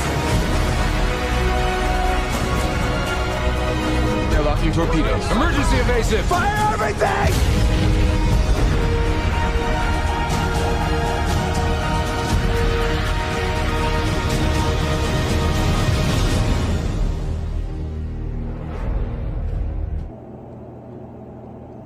Star Trek.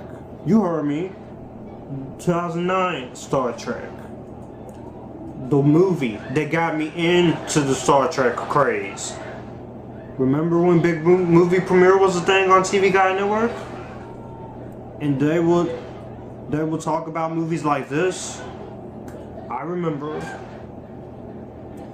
J.J. Abrams, without him, I would not be a fan of the Star Trek series. So, you can hate on J.J. Abrams all you want, people. Respect him for what he did for Star Trek and what he did for Star Wars with The Force Awakens. If only the sequel trilogy was just one person directing with a plan, and with the plan that George Lucas had for the 7, 8, and 9 movies. And if it was just him directing, I think they would have been much better for those who are disappointed with them. But Star Trek is a great prequel. It's a very much needed reboot we needed. I don't give a shit about the lens flares, okay? I can deal with the lens flares.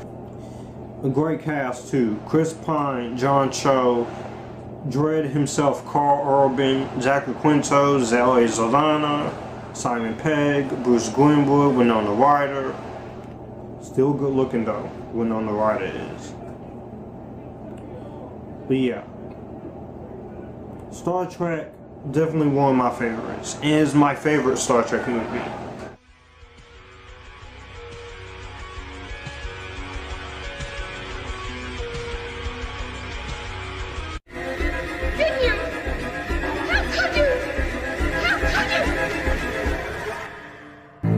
Here's Johnny.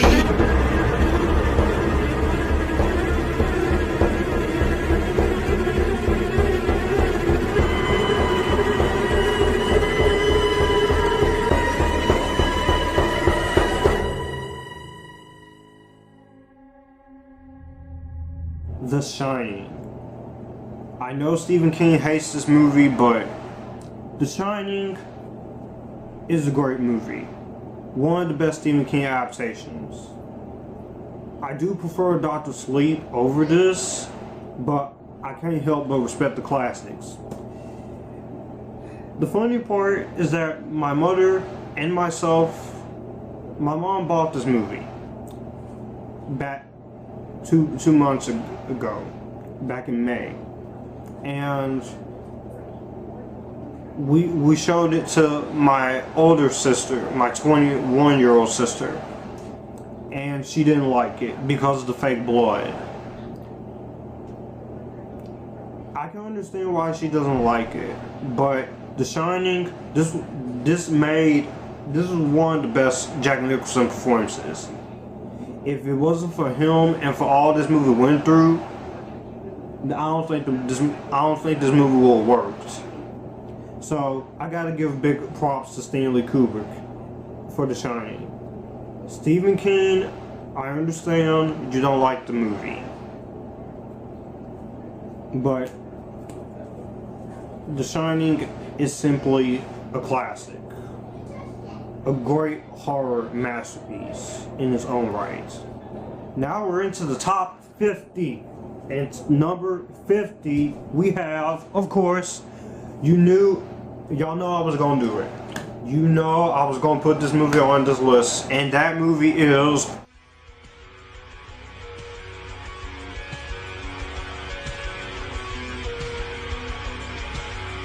Anyway, to your wild heart. Have you ever been in love? I think so.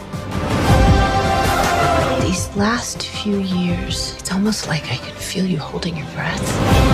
I'm supposed to be the one that decides when and where and who knows. That's supposed to be my thing. Disclaimer. This is about to get romantic as F. You're not into Abby, are you? She's cute, but she's just not really my type. Not because she's black. I love black women. Not like, you know, I have a thing for black women. I just love all women. Love, Simon. I gotta get this one out of the way before my battery dies, but Love, Simon is definitely one of the best coming-of-age movies I've ever seen. And it took a lot of balls that a studio like 20th Century Fox, which I still choose to call them, they had the balls to take a movie like this that has an openly gay romance and release it. Love, Simon definitely, and it had a good message that you don't have, that it's okay for you to be gay, okay? To all the LGBTQ people watching out there, you deserve a movie like this. Nick Robinson, Catherine Langford, 13 Reasons Why, Knives Out, the upcoming Cursed. Whoa! Alexandra Shipp, Jorge Lindenborg Jr., Josh Duhamel, and Jennifer Garner as the parents. A great script, a great direction, a great soundtrack and orchestral score.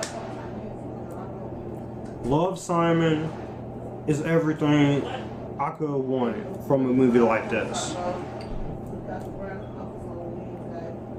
I do like Love, Victor, but Love, Simon is absolutely great. Love, Simon. I have nothing more to say about Love, Simon. I reviewed it on the channel, but Love, Simon is definitely one of the best coming-of-age movies of the last decade. It definitely feels like a John Hughes film. I need to get that on deep Blu-ray DVD compact soon at some point.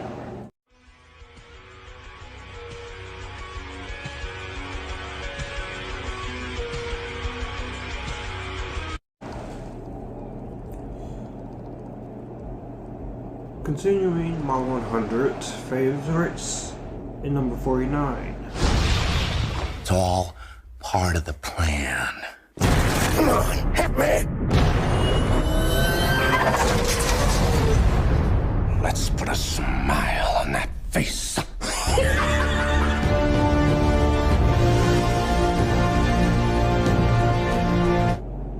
We have another Christopher Nolan movie. That is The Dark Knight. 2008. The year of Nolan in the MCU. The birth of the Marvel Cinematic Universe. Which you're going to see an MCU movie on here as I count down. Because we're getting close to it. The Dark Knight. 12 years this movie has been out. Coming July 18th. Which by the time this is uploaded, it'll already pass. So, The Dark Knight is the best Batman movie for me. It is one of my favorite superhero movies. Definitely my favorite Christopher Nolan movie, and one of the best crime dramas I've seen. Some people can call it overrated all they want, but I think this movie is a masterpiece. Heath Ledger, rest in peace, Heath Ledger. He was great, Joker. And not many people knows this, but all 4 Joker actors in live action has won Oscars. And the one they give the most backlash to is Jared Leto. But not, just wanted to point that out. Kristen Bell, Michael Caine, Maggie Gyllenhaal, the way they recreated Harvey Two-Face, even though he's not in it very much. The interrogation scene is definitely my favorite part of the movie. And the sequences that are shot with IMAX cameras look really good, especially that opening scene. Remember seeing all the marketing, all the behind the scenes stuff on Big Movie Premiere back when TV Guide was a thing. The Dark Knight. Dark Knight.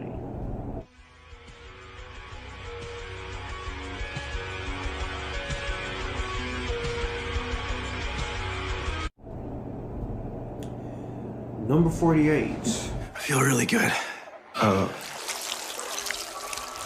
Holy Christ. What are you doing to me?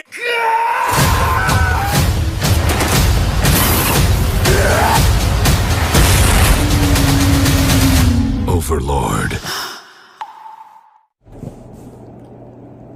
Overlord. Of course, this is the 2018 movie. My favorite zombie movie ever. It should have been seen by a lot more people in the theaters when it came out. J.J. Abrams, he did produce it, but he didn't direct it. Julius Avery did a great job directing. I love the zombie effects, practical effects.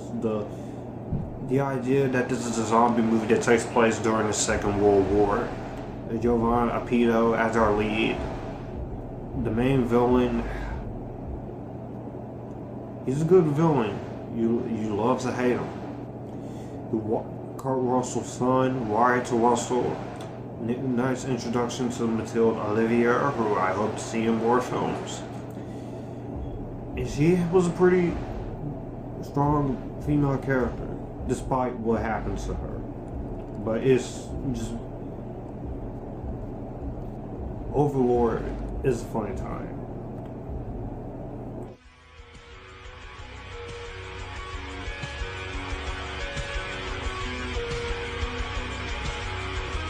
Number 47. Just as terrifying as being there. Even if one of them survives, what will be left? The Texas Chainsaw Massacre. After you stop screaming, you'll start talking about it.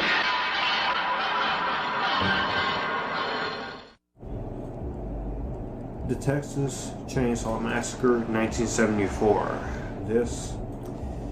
We got some horror classes on here, and I'm not gonna shy away from it.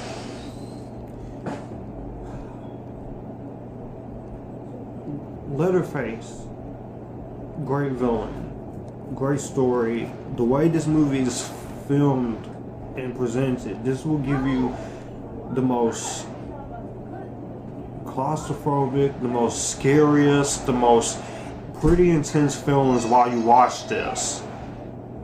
Rest in peace, Tobe Hooper, which we also lost last decade. Texas Chainsaw Massacre, you gave us a great horror icon in Leatherface, who is now on the verge of being rebooted, or yet again. Why? Don't get me wrong, I love the first one. I like the third one. I love the 2003 remake. I love the prequel. And I have a soft spot for Leatherface. But Texas Chainsaw Massacre 2 and Texas Chainsaw Massacre 4 and to Starting to Creed, Texas Chainsaw 3D, you can go. But Texas Chainsaw Massacre is classic. You can't get no better than the 74 OG. Okay?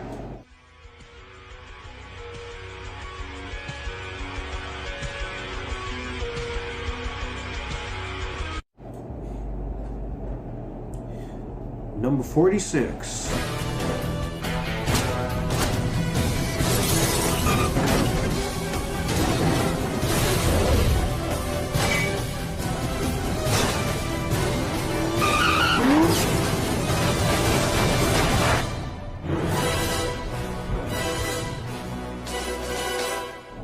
Casino Royale. My favorite of the James Bond movies, and my favorite of the Daniel Craig era James Bond movies. And of course, it was going to be my favorite because this was the James Bond movie that got me into 007. And Austin Powers drew inspiration from James Bond. A well-respected reboot that respects its source material while taking it in a direction that the James Bond character would go. Daniel Craig stole the show. He is my favorite James Bond right next to Sean Connery. Eva Green, one of the best Bond girls, is Vesper Lynn. You can't go wrong with Eva Green.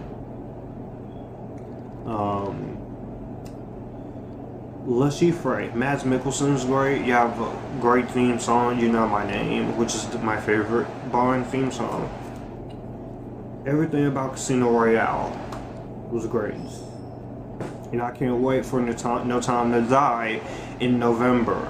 It would have been because instead of April, it is November.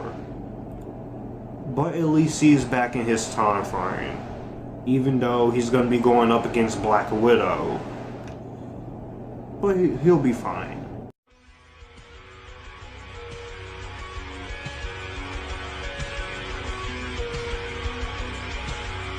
Number 45. 12. Friday, the 13th. You may only see it once, but that will be enough.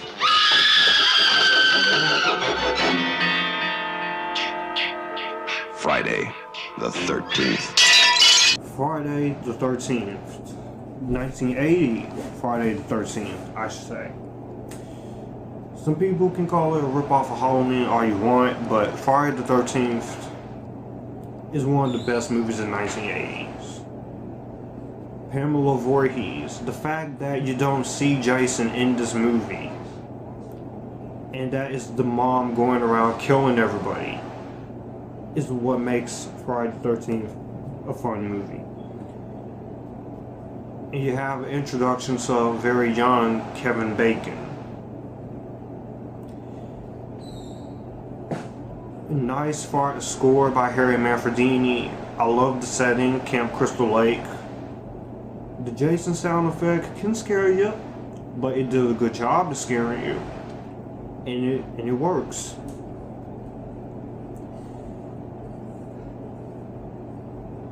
And this would later become a franchise where I pretty much like all of the Friday the 13th movies except for Friday the 13th Part 5. But even the one I don't like, just like with Nightmare on Elm Street 5, The Dream Child, I don't like that movie either in the Nightmare on Elm Street series. I still watch them because I am a completionist.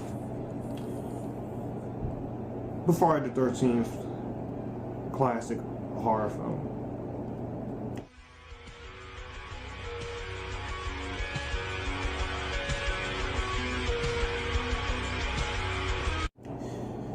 Number 44.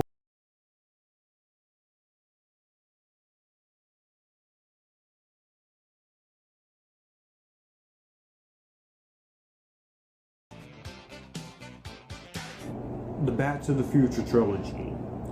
I was gonna just put one Back to the Future movie, but I said no. It's the 35th anniversary of Back to the Future, and I wanted to put all 3 movies on here because all 3 of these Back to the Future movies are classics. The first one is awesome. It's a great start to the trilogy. Michael J. Fox and Christopher Lloyd, Leah Thompson, Crispin Glover. And Back to the Future is fun. It's very quotable, nice special effects. The DeLorean is really fun. The sequels, a lot of people don't like Back to the Future 2 or 3. I do. Back to the Future Part 2 is my favorite because it takes place in the year 2015, and 2015 is not like it was not like it was presented in this movie. But you have the hoverboards, you have the Jaws 3D, you have the cool shoes. In Back to the Future 3, I like the Western timeline that they go to. So all 3 of these movies are perfect in my eyes.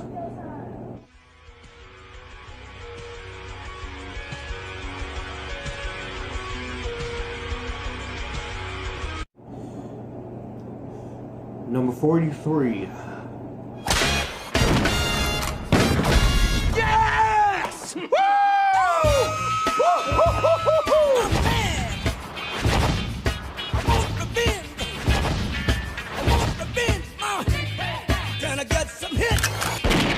I like the way you die, boy.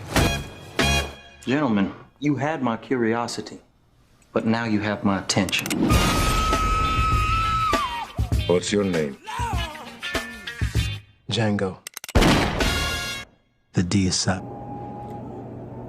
Quentin Tarantino with Django Unchained. It took me until 2017 to watch this. For 2 reasons. One, because I wanted to wait a little while. 2, because of the usage of a certain word. Yeah. But the story outweighed that. The action outweighed all that. Jamie Foxx, Leonardo DiCaprio, Kerry Washington, Christoph Waltz, Samuel L. Jackson. They all outweighed all that. And Quentin Tarantino's writing and directing outweighed that. 2 hours and 46 minutes, and it goes by pretty quick. And Django Unchained is an awesome movie. And I'm glad I watched it back in 2017.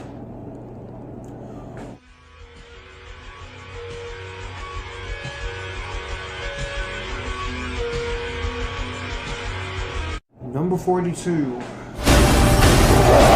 From the inside.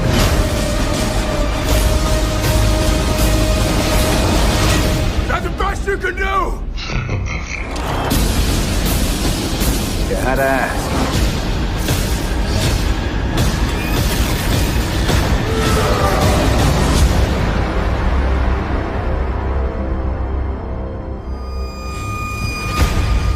Pretty sure this is obvious by now if you know me in my history with the Marvel Cinematic Universe. Avengers 2, Age of Ultron. I like all the other MCU movies, but this is my favorite one because, of course, it's fun. It was just as good as the first one. I don't think it was worthy of all the hate that it got. Yes, Ultron is not super dark. He does make some jokes, but I didn't mind it about him. You saved the darkness for the big dark villain for your last movie, and that's what Infinity War and Avengers Endgame did. Great introduction to Elizabeth Olsen, the Scarlet Witch, Quicksilver. I can live with the way he went out. Still a great sequel. And it is definitely the most underrated of the MCU movies, right next to Guardians 2 and Captain Marvel. And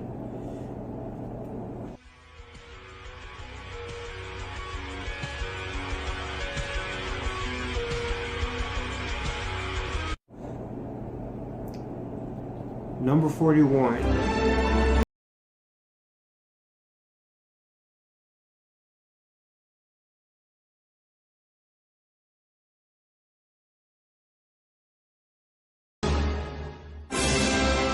E.T. the Extraterrestrial. I'll be right. Spielberg coming right at you once again with E.T. the Extraterrestrial. E.T. the Extraterrestrial is a great film from 1982. Spielberg directed a very phenomenal film. A great friendship between E.T. and Elliot. E.T. phone home. The ending of this movie, when he leaves, it will have you tearing up, and you have a young Drew Barrymore. And the shot of E.T. and Elliot riding up in the air, the bike up in the air and onto the moon. That has become one of the most iconic shots. And it's actually the Amblin logo. So, E.T. the Extraterrestrial. Not much more to say on it than that.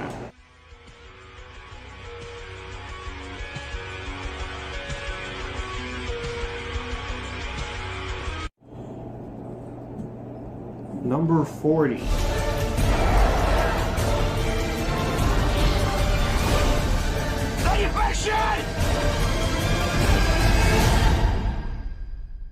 Did you want to say something?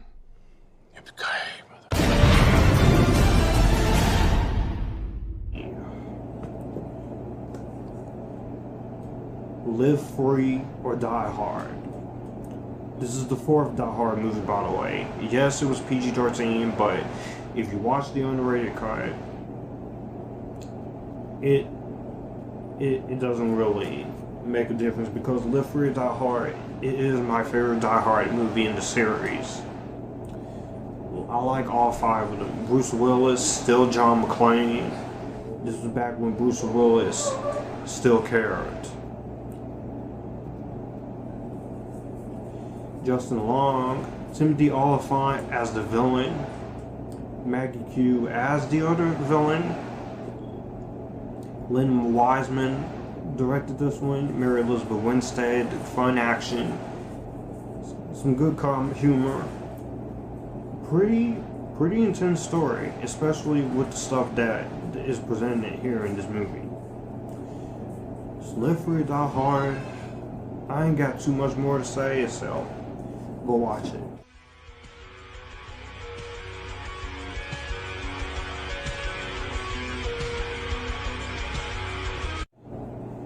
Number 39. 論ずることもわらべのごとくなりしが、人となりてはわらべのことを捨てたり。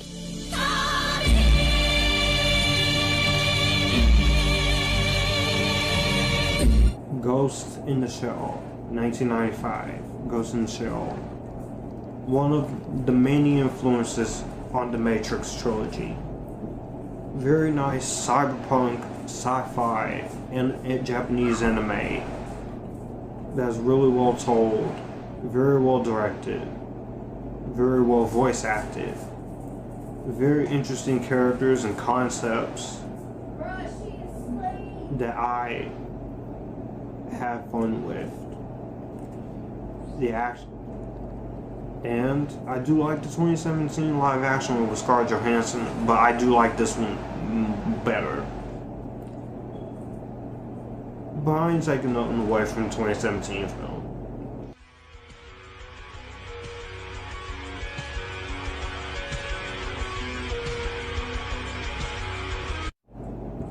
Number 38.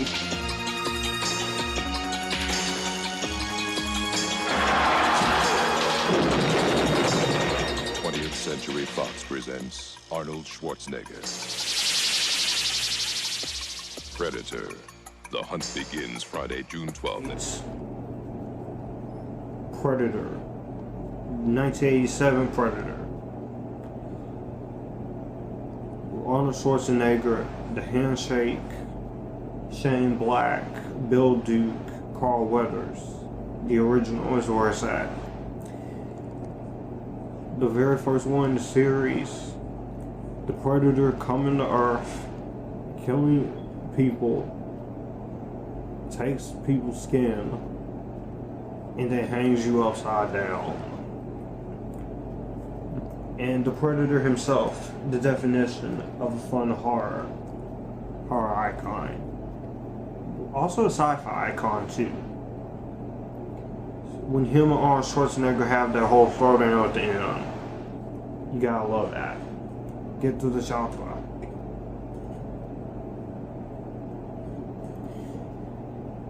Predator 2, I hated at first, but I gained a lot more respect for it after rewatching it. And I love Predators, which is my favorite. AVP 1 I like, and the Predator I still get some enjoyment out of. Or AVPR.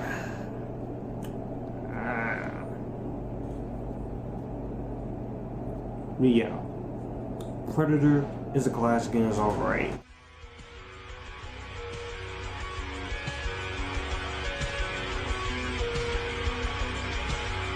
Number 37.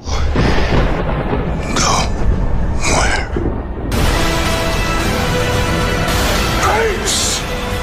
Together! Strong! War, it's not what you want. There must be another way. War has already begun.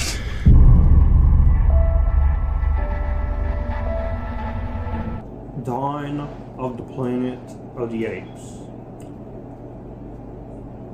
Saw this when I got the DVD, and now I have the digital, and I watch special features. Dawn of the Planet of the Apes is my favorite of the Caesar era trilogy, and my favorite of the Planet of the Apes franchise. Matt Reeves coming in and creating the Empire Strikes Back of this Planet of the Apes Caesar trilogy. Koba was a very great villain. Caesar was amazing. Why does Andy Serkis keep getting pushed to the side and not getting any Academy Award nominations for voice acting or motion capture? The world may never know. But Dawn of the Planet of the Apes is awesome.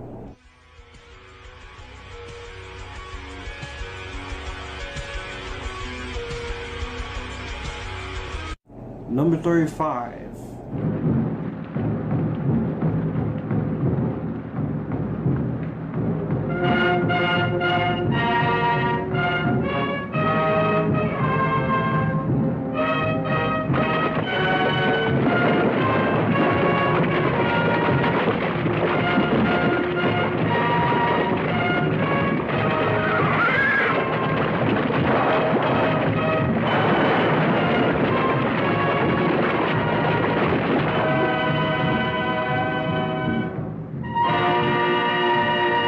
We have some Akira Kurosawa going on here, and that is Seven Samurai. Seven Samurai. It's in black and white, of course. It is Japanese, and it is a long movie. 3 hours, 3.5, 3 hours and 20 something minutes. But Seven Samurai, I don't feel nothing. The character development is nice. Akira Kurosawa's writing and direction is great. You got great use of character development and great moments going on. for you. Yeah.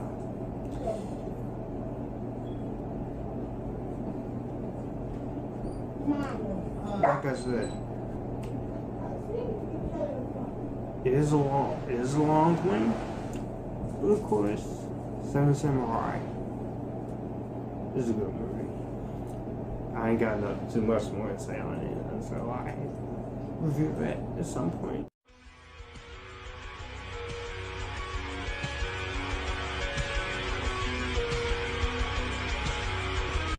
Number 35. You gotta say I love you back. Dad, are you serious? I want to hear it. You want to hear me say it? I love you, Dad. You're dropping me off out of school? I love you, Dad. Look at this place. Dad, I love you.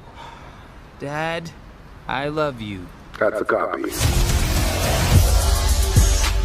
Time to swing, just like I taught you. When did you teach me that? I didn't. It's a little joke for team building. Hey, guys. Okay, who are you? I'm Gwen Stacy. Come on. How many more spider people are there? Save it for Comic-Con. What's Comic-Con? Let's go! Spider-Man Into the Spider-Verse. This dethroned Spider-Man 3 for my favorite Spider-Man movie ever. Spider-Man 3 is now number 2. Spider-Man Into the Spider-Verse was a nice welcoming surprise. I thought this was gonna suck from the teaser trailer.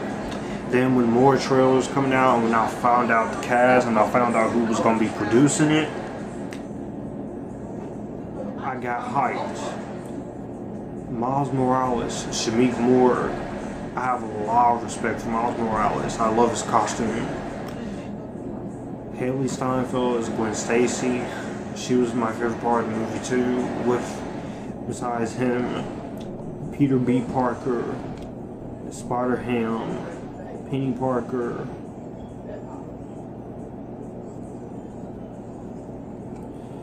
All of these Spider-Men connecting with each other and talking to each other. And the fact that they make it look like a comic book is great. The soundtrack is really awesome. I love the soundtrack.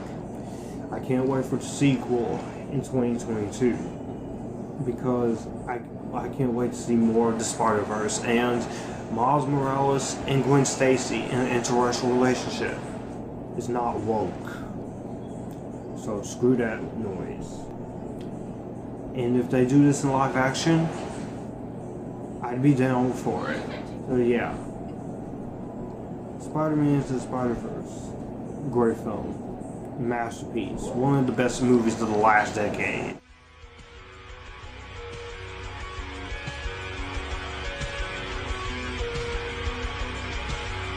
Number 34.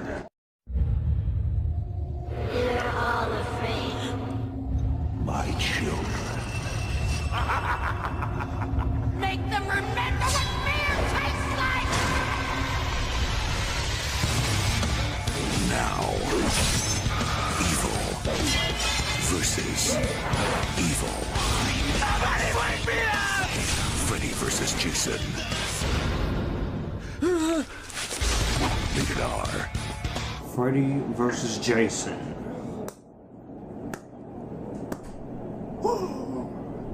My favorite Nightmare on Elm Street movie and one of my favorite Friday the 13th movies.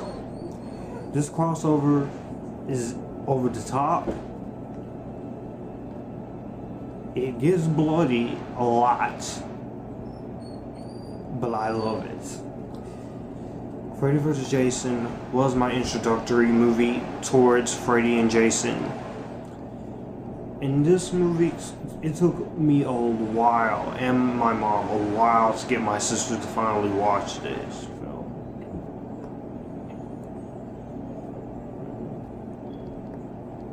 But she got over it, and she loves Freddy Krueger. Robert Englund bringing all he does. He is Freddy Krueger. Ken Kersinger, my introductory Jason actor. Kelly Rowland in her first movie. Monica Keena, Jason Ritter, Catherine Isabel. Great rock soundtrack. The characters are not the greatest, And the plot is, of course, is as simple as you can get with teenagers. But it's awesome and it's fun.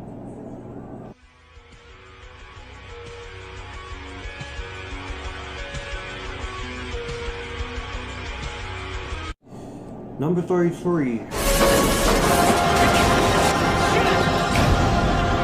Focus, Jack!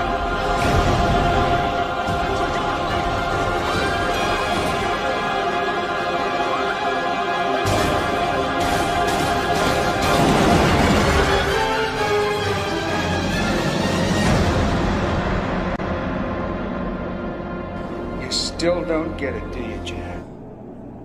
Speed. The only one that matters. Sandra Bullock, Keanu Reeves, Dennis Hopper. Tension filled like crazy. And it does exactly what it needs to do with that tension filled epitassiness.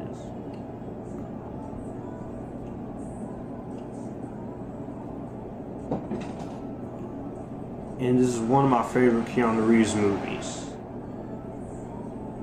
For sure. Awesome film and Speed. Definitely one of the best action films. So, Speed at number 33. Respect.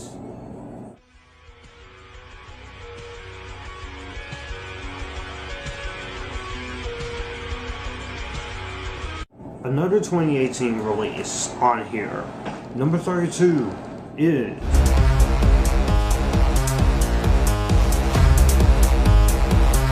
Why are you so happy all the time? What? Stop smiling. What do you mean? Stop smiling. Stop smiling. I'm not. I can offer you a life more magic than any mushroom ever picked. It's all there for us in our heads. The secret to a perfect existence.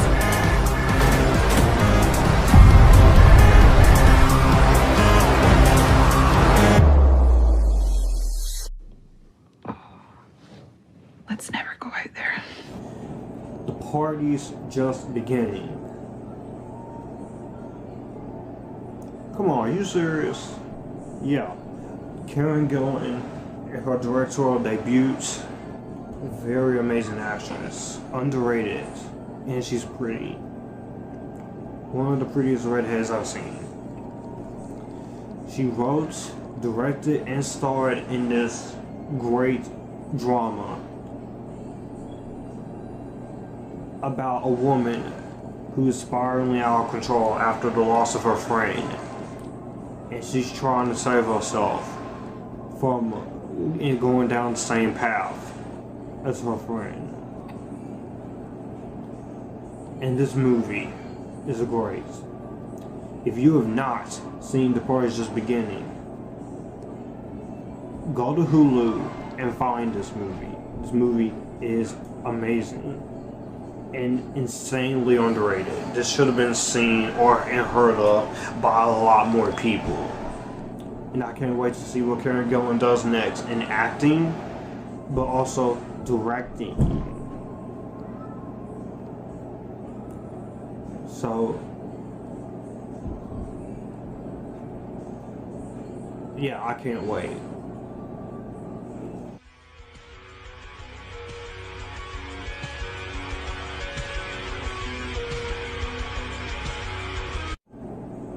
Number 31. For the whole world.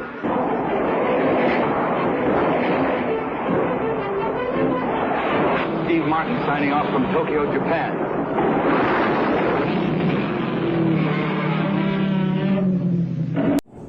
Gojira. I know it's Godzilla, but I want to respect the 1954 classic and call it Gojira. The one that started the entire Godzilla kaiju monster craziness. And it is awesome. It is awesome. It is fun. It's pretty dark, but this is when Godzilla was bad. Nowadays, he's on the good guy side.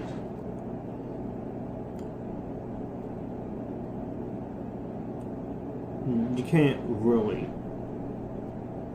go any more further explaining this movie. So, Godzilla, great film.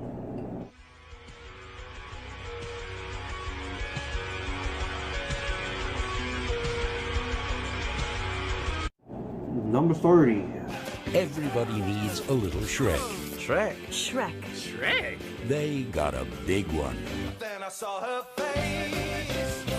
Now I'm a believer. Shrek. I just know before this is over, I'm gonna need a whole lot of serious therapy. Look at my eye twitching. Shrek. Shrek is a amazing animated film from the early 2000s. One of DreamWorks' best films. I rewatched this movie uncontrollably, religiously as a kid. Now I still do.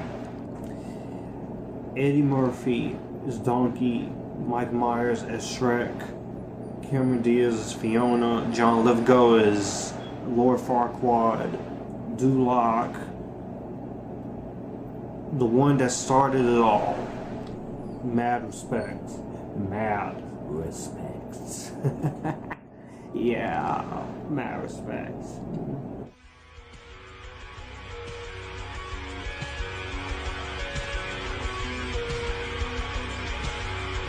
Number 29.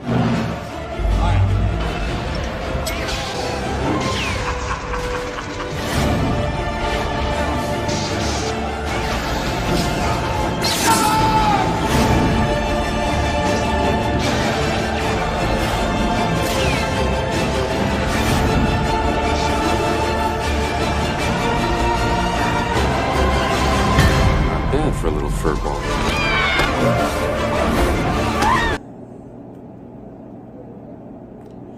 Star Wars Episode 6, The Return of the Jedi.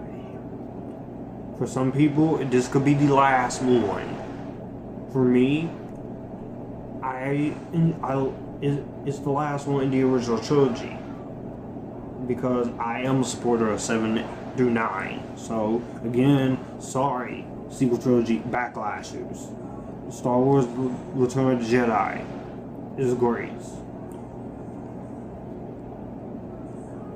And this is my favorite of the original trilogy. The Ewoks, that whole confrontation between the father and son, the Emperor, Jabba the Hutt, Princess Leia in the slave outfit, that was pretty cool. Han Solo, it all comes to a head in this movie. And it is awesome.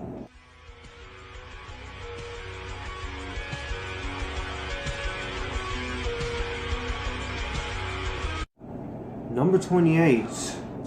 Ooh, a big doggy. 20th Century Fox presents Hey guys, it's the Sandlot babies. You're the ones that making all that racket.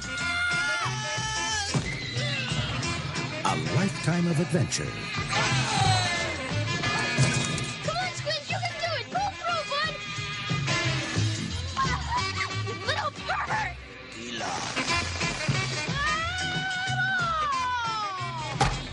The Sandlot. The Sandlot. The Sandlot is one of my favorite films of the 1990s, and it is definitely one of the best movies ever. This is a fun baseball movie about a group of kids having fun in summer of the 60s. A lot of great memorable lines. Scotty Smalls, of course, a very likable character. Marley Shelton as the lifeguard. Squints. You gotta love Squints. He's funny. The Sandlot is a great movie.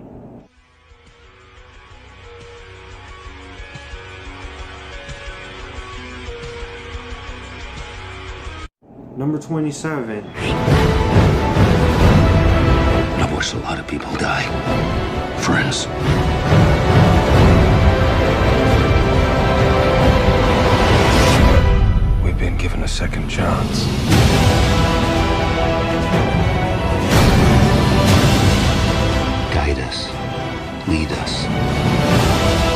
want your future! We were supposed to protect them!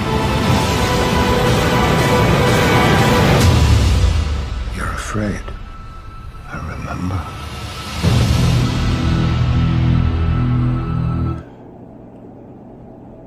X-Men, Days of Future Past. I'm not sure if I'm going to put this as the theatrical edition or the Rogue Cut edition. I might just bite the bullet and go with the Rogue Cut edition. This is definitely one of the best X-Men movies. A great film that takes the First Class trilogy actors and the original trilogy of actors and makes it coherent, it makes it cohesive, and the story is really faithful to the source material while making some changes. Wow, it is great. Even in the Rogue Cut, when Rogue comes in, it's awesome. We did get X-Men Apocalypse and Logan, which X-Men Apocalypse and Logan I consider to be the last two good X-Men movies. Because after those two, yeah, you know what's next. Even though I didn't hate that one. But X-Men Days of Future Past, wonderful, wonderful film.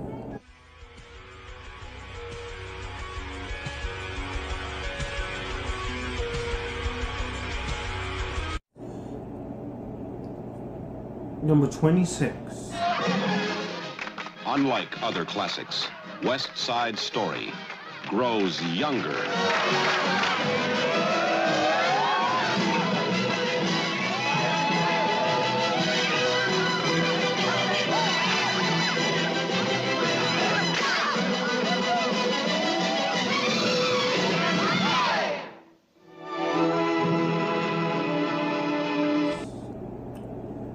Back-to-back Fox movies. 4 for 4. West Side Story. The original West Side Story. Saw this movie back during sophomore year in my theater arts class back at SHS. I got to play Officer Krupke, and it was awesome. West Side Story is definitely one of the best musicals you'll ever see, and one of the best movies of the 1960s. Natalie Wood. It's a long movie, but great story, great romance, very well respected choreography and songs. I can't wait to see the Steven Spielberg edition, so we'll see how that goes. But I'm sure it's gonna be great. But as for now, OG West Side Story.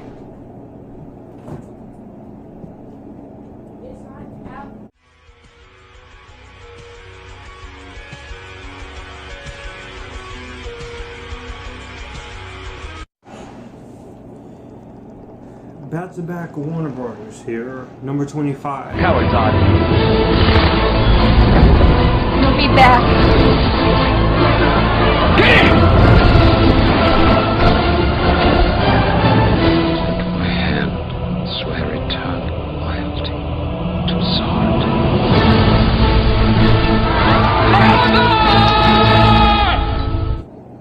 Superman 2. Superman 2, great successor to the first one. I know the Salkinds, they did mess with this movie, but Superman 2 is still great. No matter you're watching the Richard Lester version or the Donner cut, which the Donner cut, it is my preferred version. But Superman 2 is great. Superman 2 is great. I like everything about it. I love everything in it. Can't go wrong with Christopher Reeve. Because without him, you wouldn't have Superman on the film.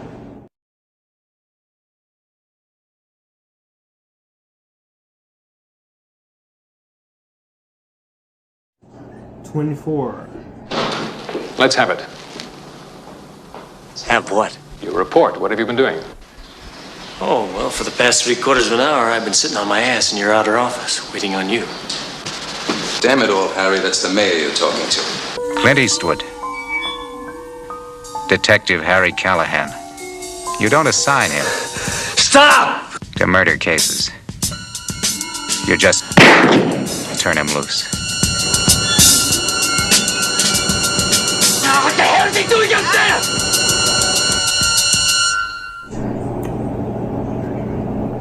You feel lucky. Well, do ya, punk? Dirty Harry. The original Dirty Harry. The one that started it all. There is a lot of dark elements in this movie. But Dirty Harry is a great film. Clint Eastwood is great as Harry Callahan. Great direction. Great writing, the rest of the great acting here. And all 5 Dirty Harry movies are great, but this is the one that started it all.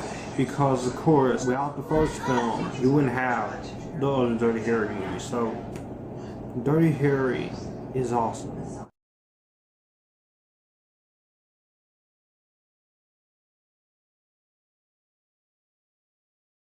Number 23.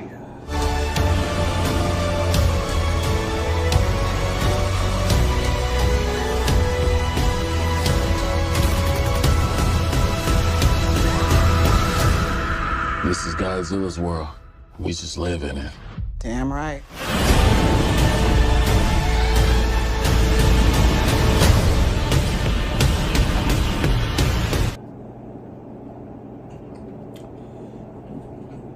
Godzilla, King of the Monsters. Not the American, not the 1954 one. I'm talking about the 2019 sequel to 2014's Godzilla. The human characters are not the greatest. Okay?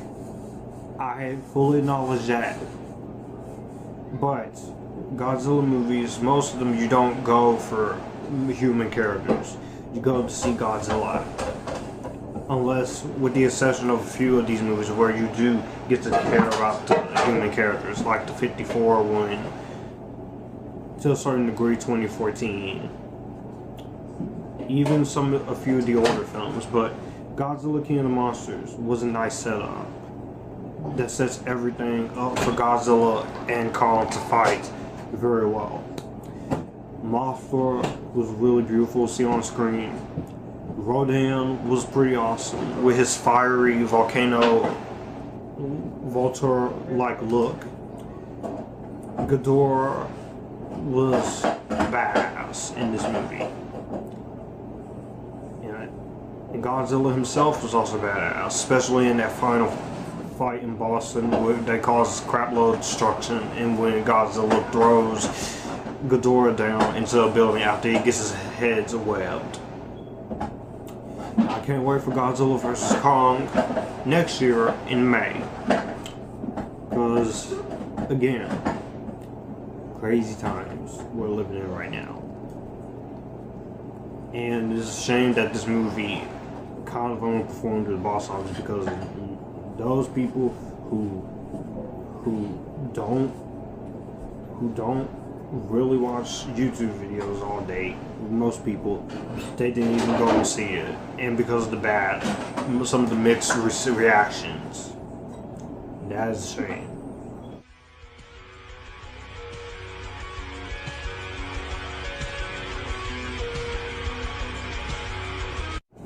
Number 22.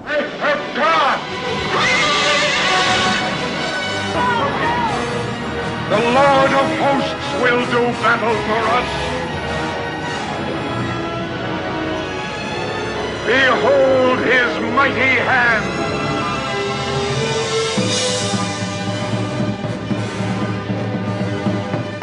Cecil B. DeMille hits with the 10 Commandments. 1956. 10 Commandments. Almost great 4 hour long epic 3-hour-long epic with the intermission and overture. But I love it. I love the Ten Commandments. This is a tradition that my mom and her mother had, and now my mom passes it on to me. And we watch this every Easter. Charlton Heston. You couldn't really mess up the Ten Commandments. And this is one of my favorite. Well, this is my favorite Bible films. So the Ten Commandments holds its place at number 22 for a reason.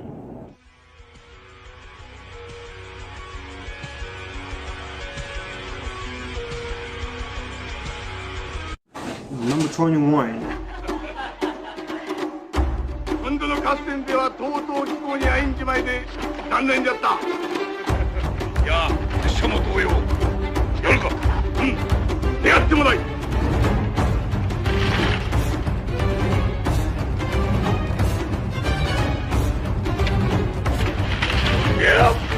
The Hidden Fortress, my favorite Akira Kurosawa movie.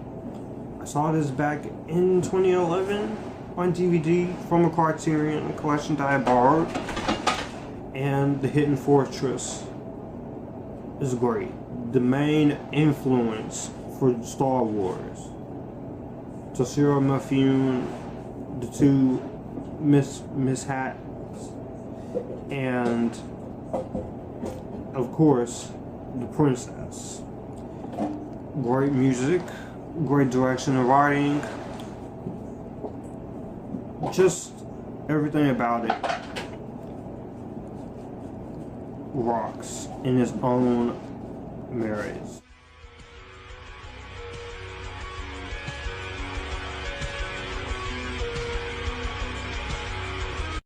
Now we're into the top 20 and we will conclude.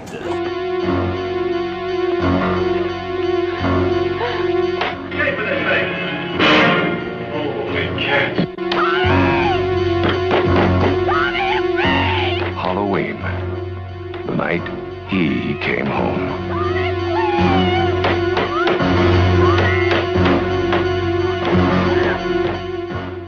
Halloween. John Carpenter's Halloween, the OG Halloween, 1978. The one that gave us Michael Myers in that William Shatner mask that they used. John Carpenter at his best, and this is his best film.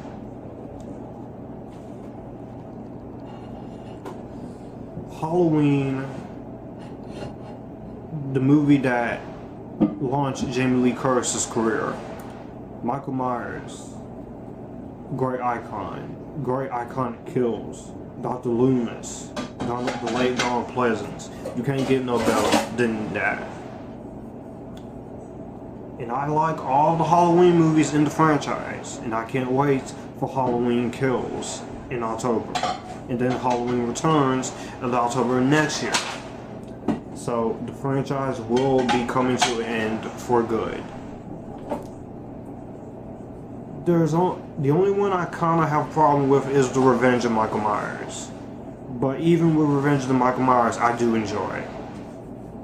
And to a certain extent, Rob Zombie's Halloween 2007, even though that movie has a lot of things wrong with it, especially the white trash dialogue. But Halloween 1978 is the OG. Respect the OG.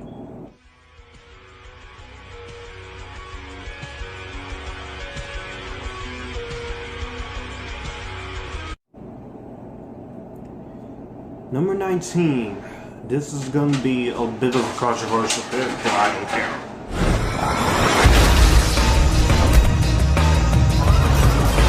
What happens if I fail?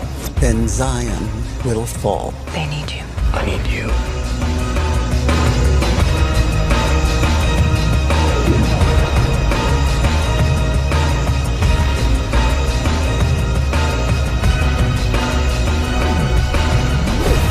What if the prophecy is true? What if tomorrow the war could be over? Isn't that worth fighting for? Isn't that worth dying for?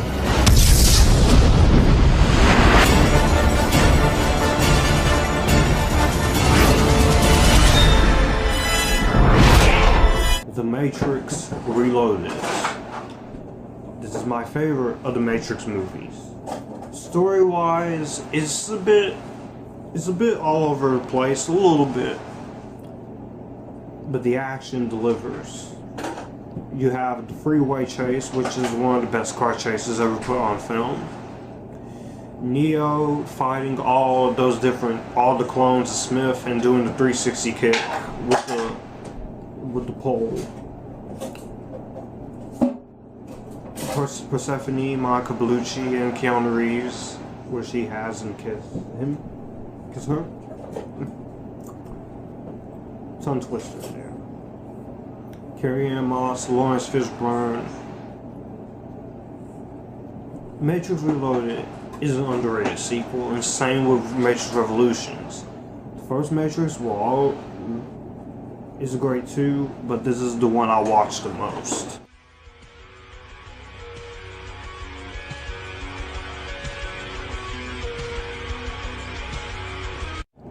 Number 18. It's about the power of the glow. Timok, Vanity. Barry Gordy's The Last Dragon, directed by Michael Schultz, a Motown Productions picture from TriStar. Barry Gordy's The Last Dragon, or simply put, The Last Dragon.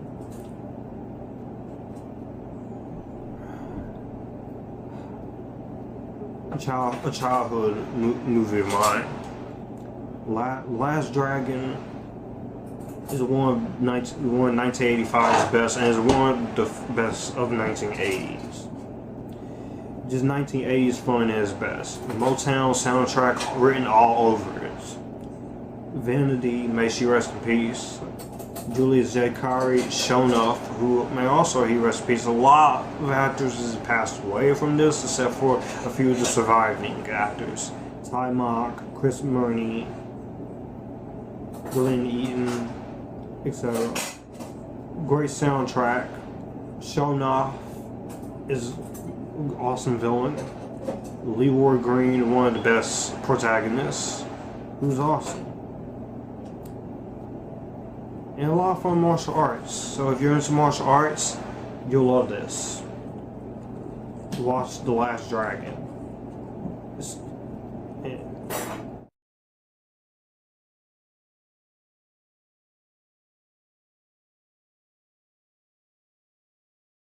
Number 17.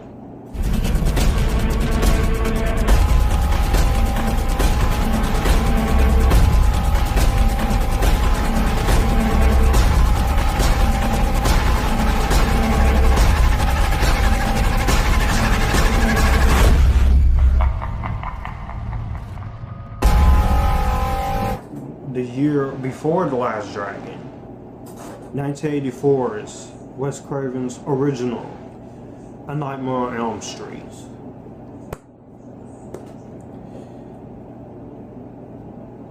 Freddy Krueger himself, Robert Englund, he owns that role. He always. Even though I love Jackie Earle Haley's Freddy Krueger, that movie does have some problems, but I still enjoy the 2010 version. Heather Langenkamp, there's the true Nancy. Johnny Depp in his first film debut. A lot of hell went into getting this movie made and getting this movie out to the world back then. And it was for the better, because A Nightmare on Elm Street, 1984, is definitely one of my favorite scary movies ever. Definitely my favorite Wes Craven. Probably my second favorite Wes Craven movie is between this and Scream.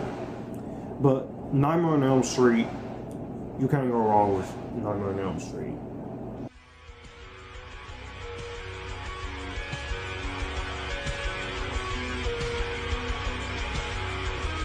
Number 16.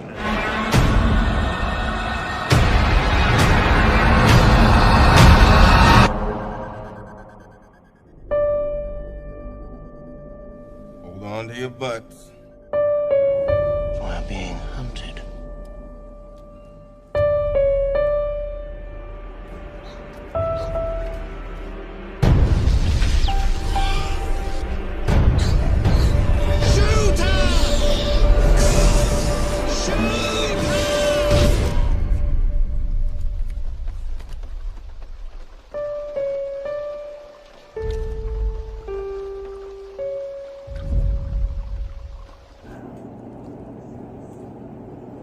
The third Steven Spielberg movie on here, Jurassic Park.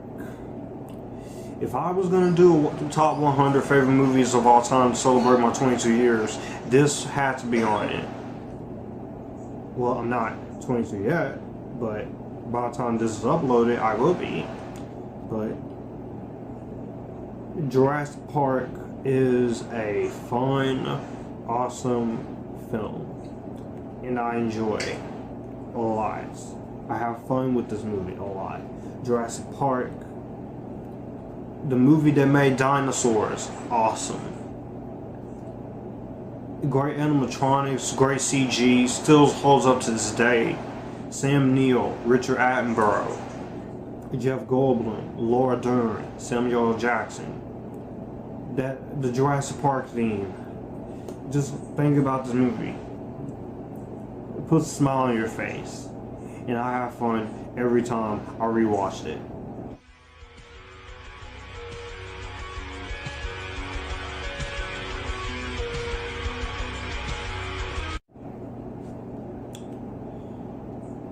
Number 15. The piece.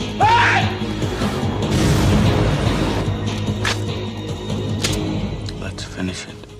Brad Pitt, Morgan Freeman, Gwyneth Paltrow. Have you ever seen anything like this? No. 7.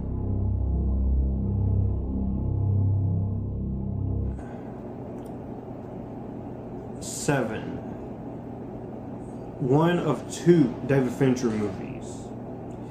7 is a great crime thriller. It's very gritty, it's very dark, it is very intense too.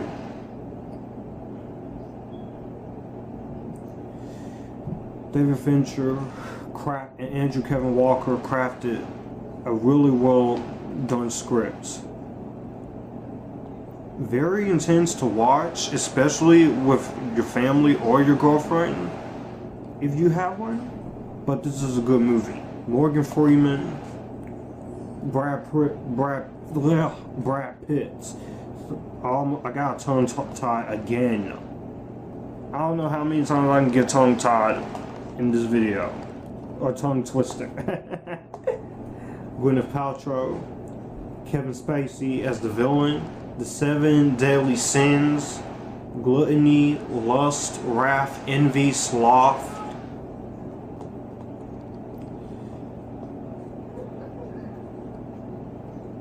You can't go wrong with 7. And 7 earns its place here because it is one of the best thrillers I've ever seen.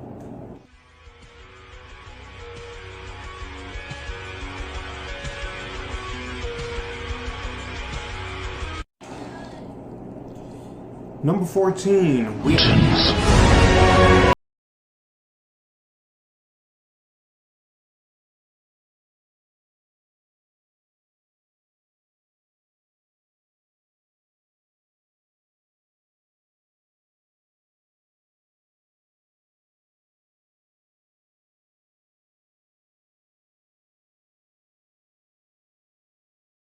The animated Mulan.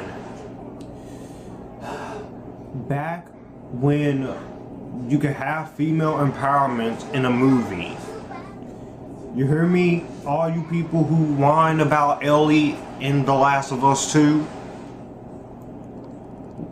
Having a female character in a video game, movie, and or TV show or comic book is not woke. I did a full 55-minute long review for this, and I'm really happy how it turned out. Go watch that review. You will see everything I have to say about it. But Mulan is one of the best animated movies ever. One of Disney's best films. Mean to Win, Eddie Murphy, B.D. Wong, the late Miguel Ferrer, animation, great songs. My favorite Disney princess ever in the character of Mulan. Everything about that movie is great.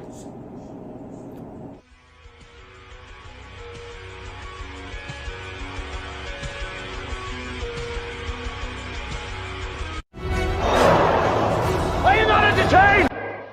Are you not entertained? Is this not why you are here?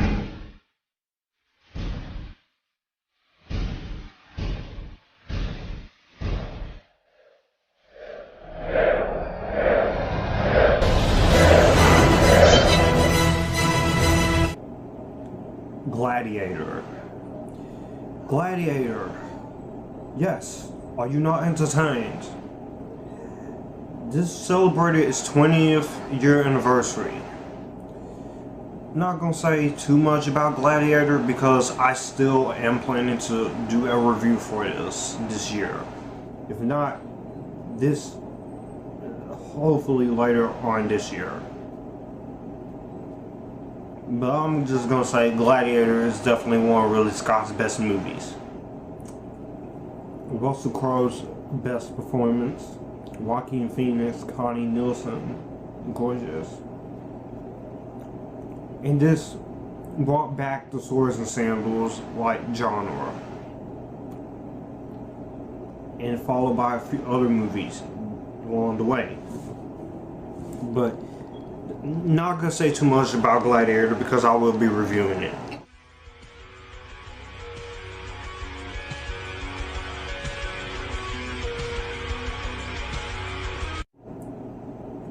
Number 12. In an extraordinary romantic adventure.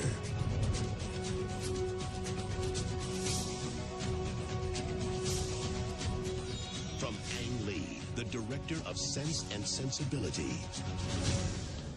Crouching Tiger, Hidden Dragon.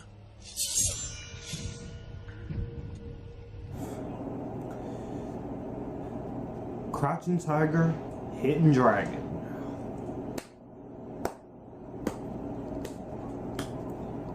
Excellent film by Ang Lee. This is his best movie.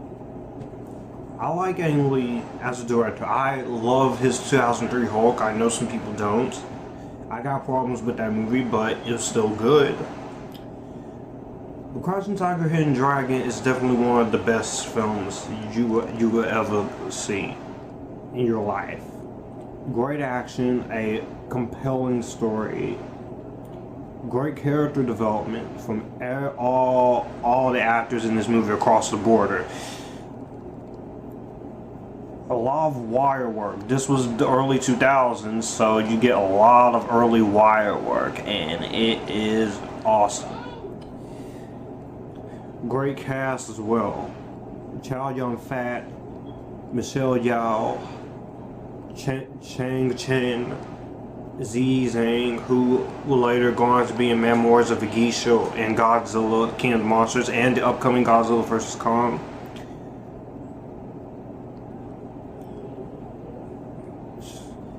Watch this movie. Great story about secrets, strength, and two warriors who don't surrender. Amazing story here, and amazing performances here. Watch this movie, y'all. I'm not playing. Watch this film. You will. It is excellent.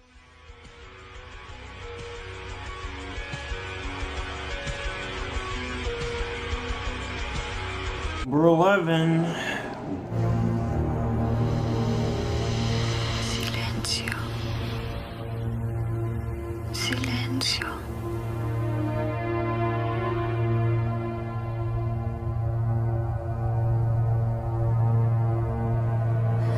Camilla, you've come back.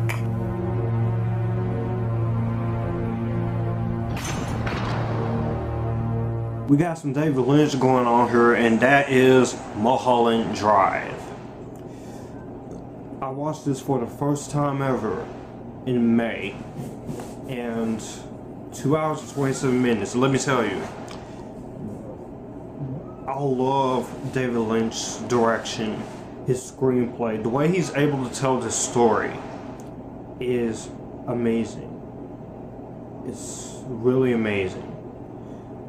Justin Theroux, Naomi Watts, Laura Elena Herring, Ann Miller, Robert Forster, a cameo by Billy Ray Cyrus, great music by Angela Badalamenti, great editing, great twist in this movie. I did not expect to see that twist coming.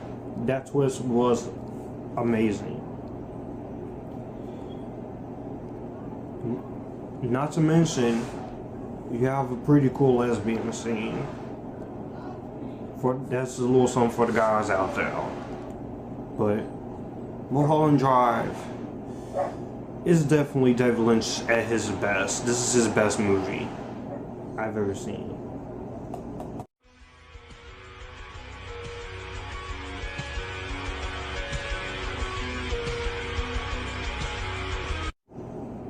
Now it's time to get down to the top 10 of my favorites of all time.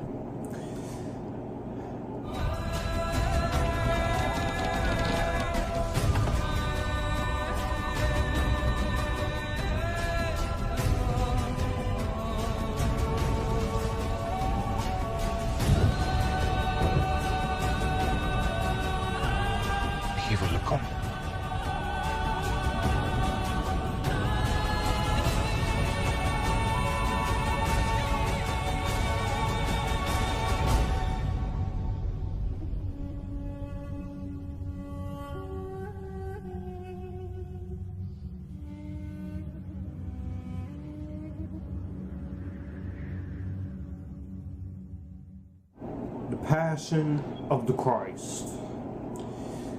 I finally made up my mind about this movie because for the longest time I've been very on and off about The Passion of the Christ. I hated it when I first saw it, even though I was not supposed to watch it. Then I reviewed it and I thought the movie was okay. But then, after sitting on this movie some more, I've grown to love it. I don't know why I even said that I kind of regret watching this movie, because this is a great story of Jesus. Yes, it is graphic. Overly graphic. Yes, I still have the problem of not understanding what these characters are saying. And while the violence does get a little bit too heavy-handed, The Passion of the Christ is still a great movie. It's not torture porn for Bible. Come on, critics. One of the highest grossing R-rated movies, right next to Deadpool 1 and 2 and Matrix. Jim Caviezel. Definitely a performance that should have been Oscar worthy. Monica Bellucci, you can't make her ugly as Mary Magdalene, because she's still gorgeous in this movie. Maya Morgenstern, Mel Gibson's writing and direction, the beautiful cinematography, the great score. I love the score. Everything about The Passion of the Christ is really good, except for the little nitpicks. But I do hear that the Blu-ray does have a English version of the movie where you can watch the movie in English, and it's actually in English with English voices dubbed. So I'll probably check that out at some point. But this movie is not for the faint of hearts, so I'm just letting you know. If you don't like the movie, that's cool. But as a Christian, this is my second favorite Bible film. Ten Commandments will always be number one.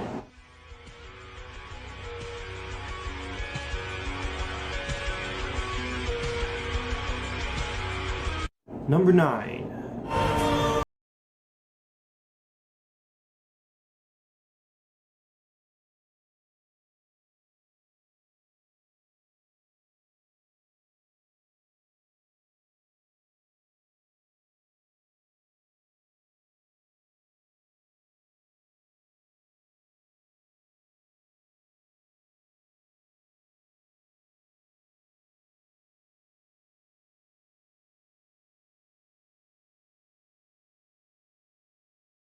Lord of the Rings trilogy.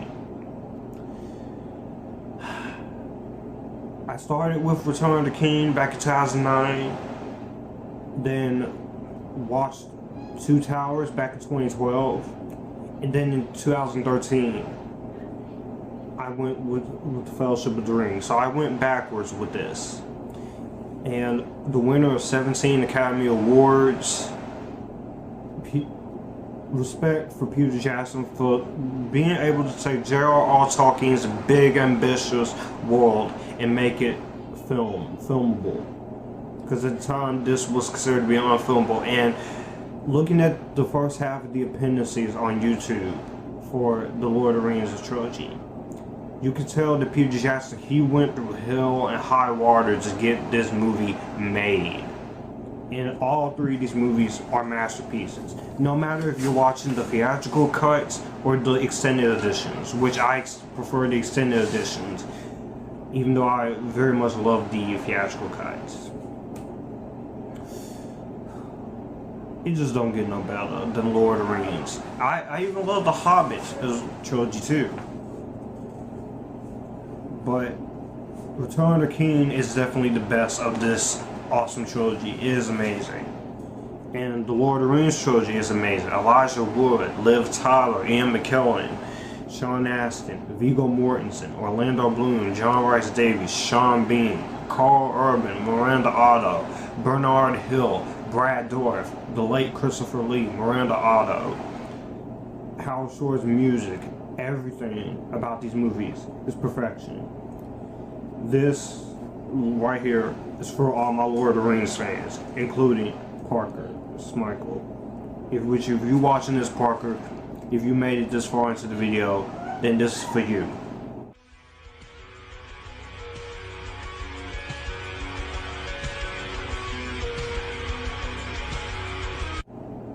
Number 8.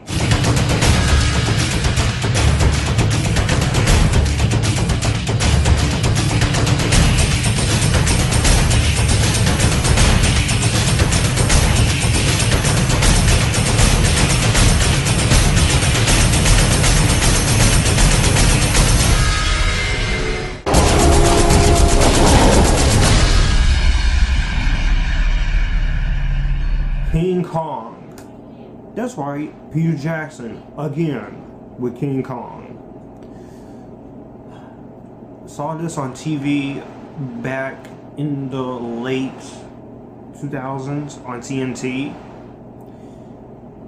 I had a fun time watching it. Even with all the commercials, as long as this movie was, I still had a good time. King Kong is amazing. It's my favorite King Kong movie.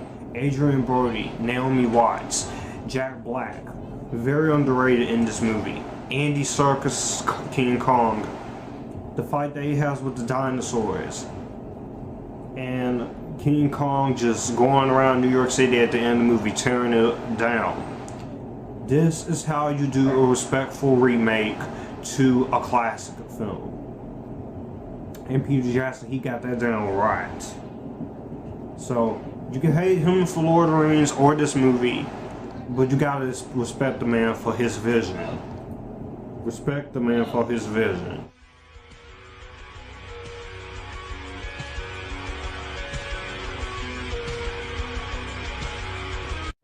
Number 7. Flanders Clan. And the fate of the world hangs in the balance.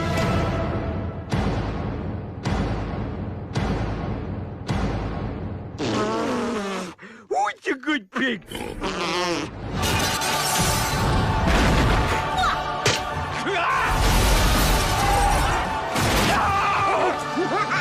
You little, I'll teach you to laugh at something that's funny. The Simpsons movie. Look back, I got a chainsaw.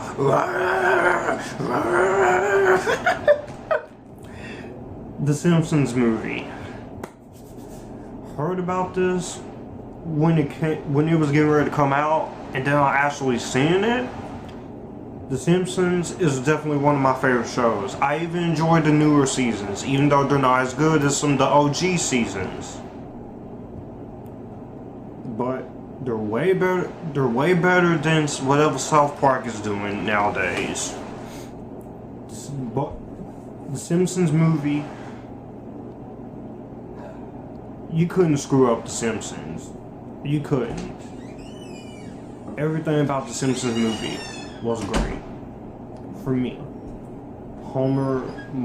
Seeing Homer Simpson and his family and all the town of Springfield in a animated Simpsons movie, that was good. And I'm glad that it's on the movie and the show is on Disney Plus, because I can watch it.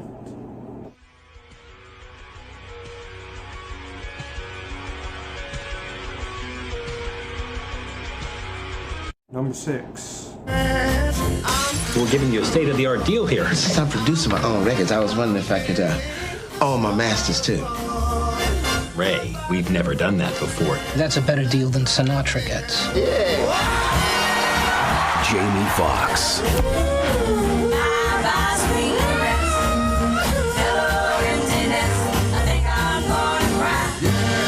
Ray. The movie that started my love for this musician, Ray. Ray is a great biopic on Ray Charles' life. It is. Jamie Foxx, in his best performance, he deserved that Academy Award. He earned that Academy Award. He played the hell out of this part. If it was somebody else, I don't think the movie would have worked as good.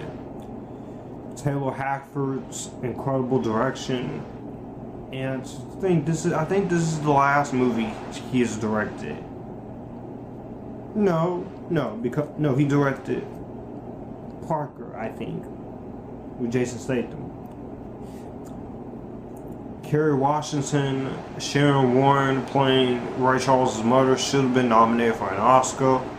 This movie should have gotten more love at the Oscars. But it got best sound mixing, which the sound mixing is great. The musical sequences is great. Regina King is also really good. Or even some of the smaller cameos like Terrence Howard and Denise Dowds and Warwick Davis and Patrick Bacow. Rory is definitely one of my favorite musical films. It's definitely one of my favorite biopics I have ever seen. The rehabilitation scene I used to be scared of as a kid, but over the years, I think that scene is very well done. And it shows the horrors of what drugs can do to a poor soul. Rest in peace, Ray Charles. Georgia on My Mind, definitely my favorite song in this movie and ever of Ray Charles. And definitely one of my favorite songs I love listening to.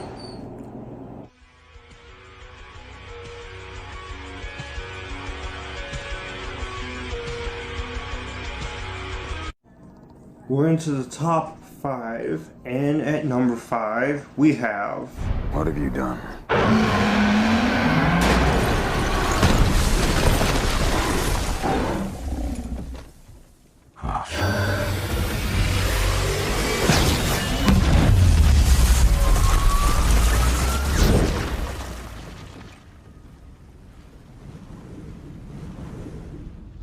She with you? I thought she was with you.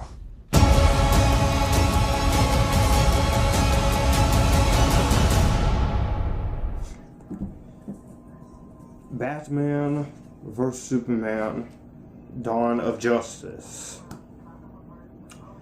Are you really that surprised?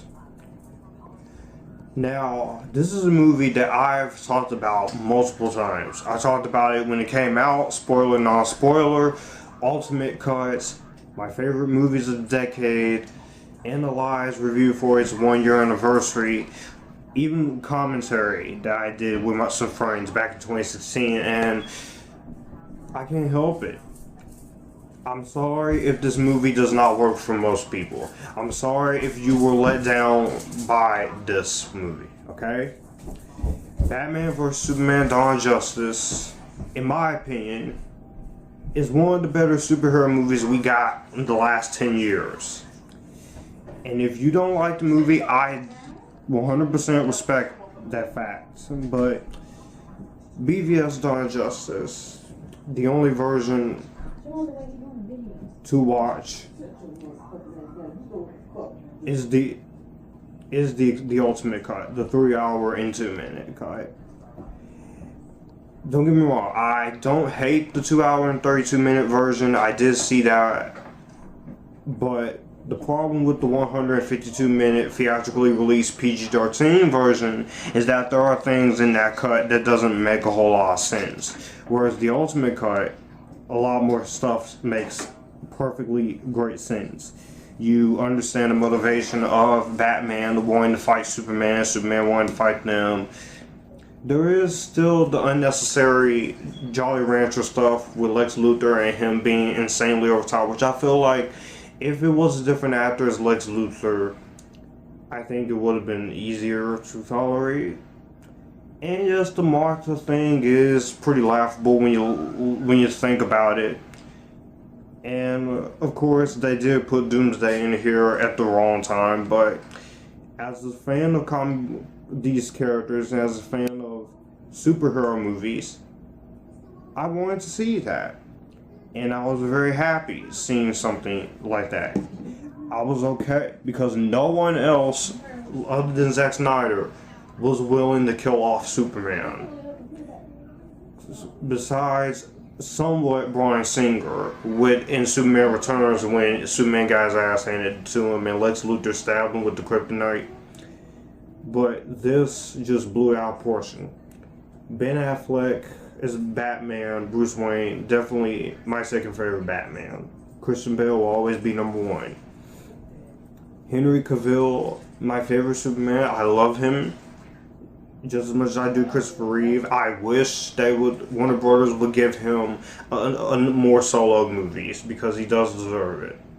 The guy's underrated as it is. He earns it, especially after The Witcher and Mission Impossible Fallout.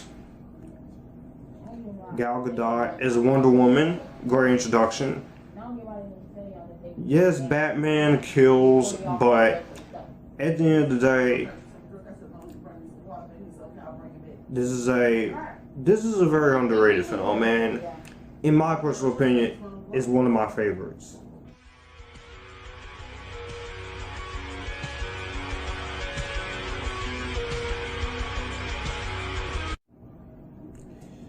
Number 4.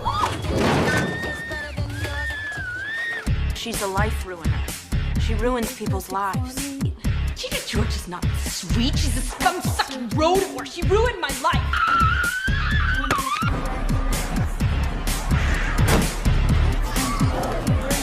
You are a mean girl. You're a bitch. Mean Girls. The original Mean Girls. To me, there is only one Mean Girls. There's only one. Mean Girls 2, we don't talk about that one. That never happened. I just like to erase that movie out of my mind. Mean Girls 2 sucks, by the way. F that movie. Mean Girls. Remember my sister first having this movie? And then first watching this movie? And then every time I rewatch this movie, this is one of my favorite. This is easily my favorite comedy of all time. I'm gonna have to do a list of my top favorite comedies at some point. But Mean Girls is excellent. Tina Fey's script works. Mark Waters, his direction works. The chemistry between Lindsay Lohan, Rachel McAdams, Lacey Chabert in her film debut. Amanda Seyfried in her film debut. Lacey Chabert is amazing. Great performances: Jonathan Bennett, Tim Meadows, Anna Gasteyer, Amy Poehler, Tina Fey. Excellent soundtrack. Very quotable lines. She doesn't even go here. That is so fetch. The Halloween party is fun. the whole part with all the girls just. The whole part with all the girls, all in high school, just fighting each other over the burn book, over the rumors in the burn book, is pretty real, because that it can happen in high school, but it's also pretty funny. But I got nothing more to say about Mean Girls. I did a full-on review of it. So, Mean Girls is easily number 4.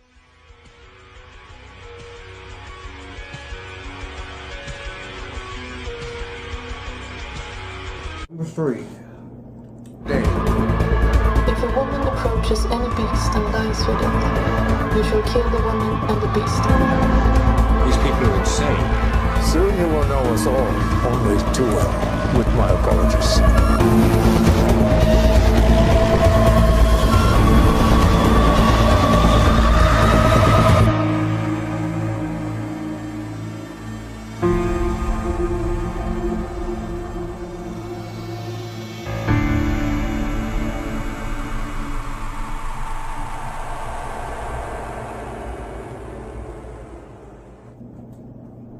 David Fincher's Americanized version of The Girl with the Dragon Tattoo. I waited until 2015 to watch this on FX On Demand for free in the free movie section. This was back when I was 17 years old, by the way.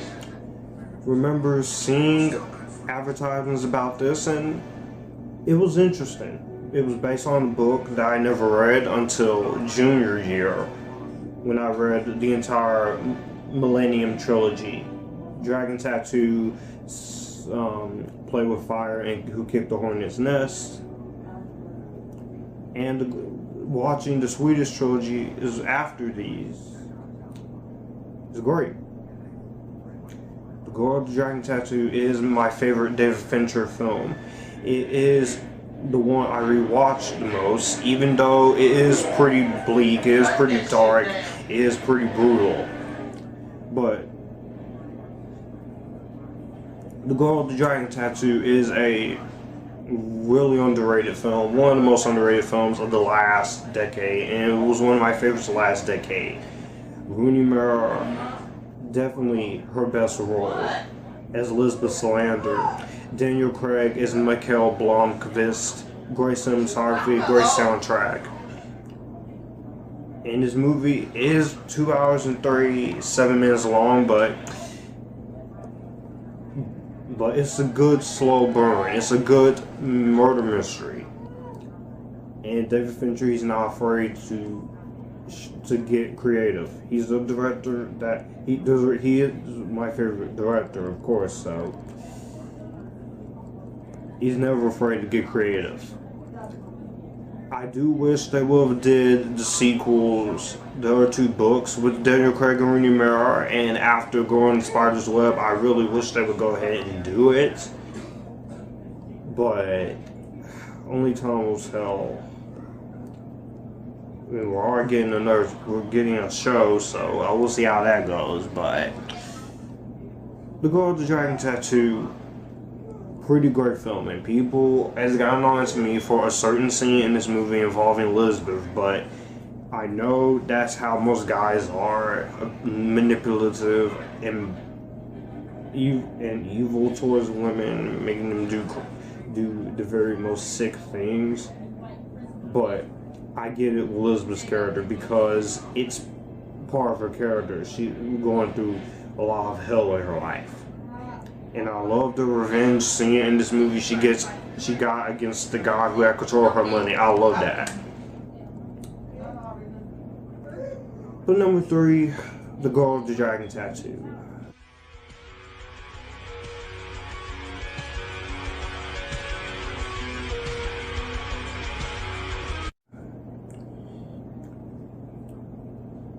The runner-up. Number 2. Turned into 12 clawing animals.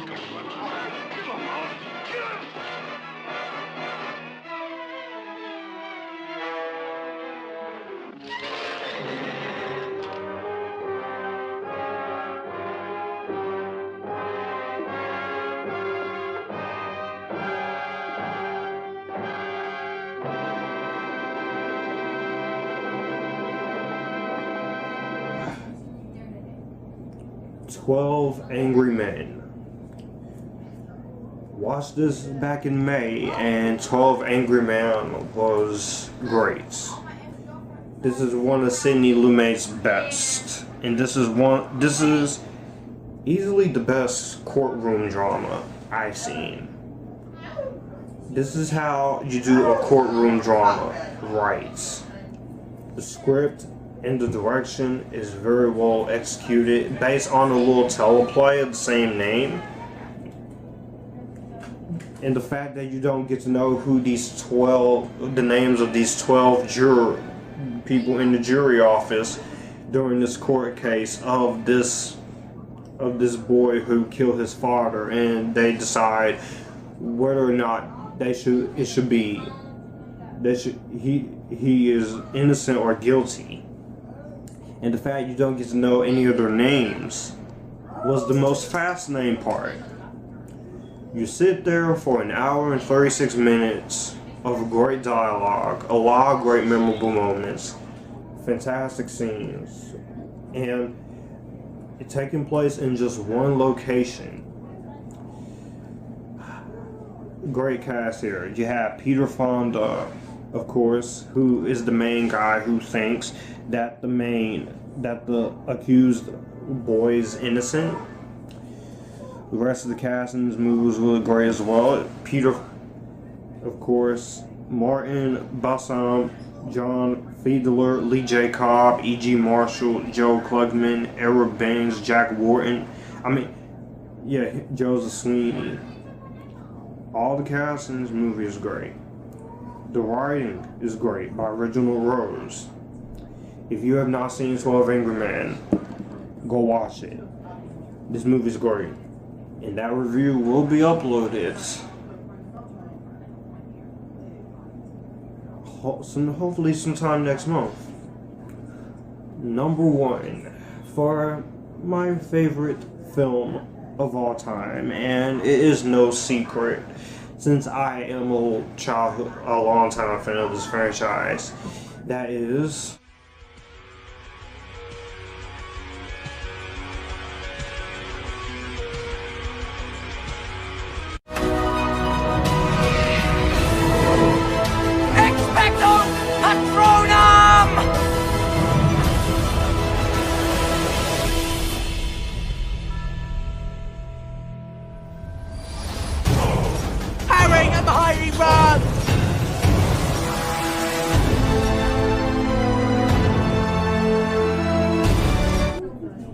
Harry Potter and the Prisoner of Azkaban.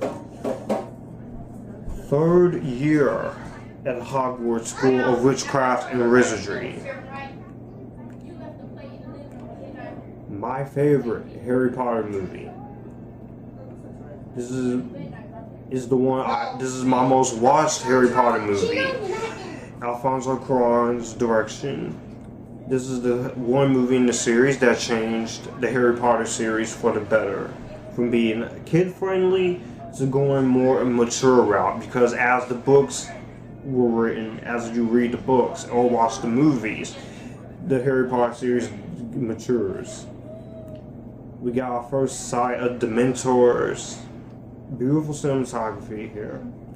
Daniel Radcliffe, Rupert Grint, Emma Watson. Always great in the roles as always.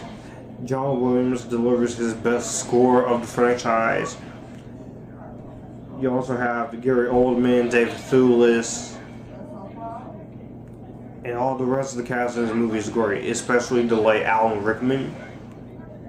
I love the last half of this movie. Just great storytelling, great scripts, great visuals, great everything about Prisoner of Azkaban. Do I really need to go on? I reviewed these movies back in 2016, the Harry Potter movies. But yeah, Harry Potter and the Prisoner of Azkaban is my favorite movie of all time. My favorite movie of the 2000s, and my favorite Harry Potter movie. For good reason. So, that was my 100 favorite movies of all time, aka my 22nd birthday special. No telling how long this is gonna be once it's all edited together. This will probably be in 2 parts, by the way, but we'll see. But let me know what you guys think of my top 100 favorite movies of all time special down below. Did you like it? Did you not like it? What are some of your favorites? Top 50, top 100, whatever. All my social media links are in the description box down below. If you want to send money to my time, or if you want to send fan mail, do those as well. Be sure to hit the subscribe button and the bell to get notified when new videos are up. And until next time, you guys keep cool, enjoy the epitastiness, and thank you guys very much. And so happy to be 22. Bye.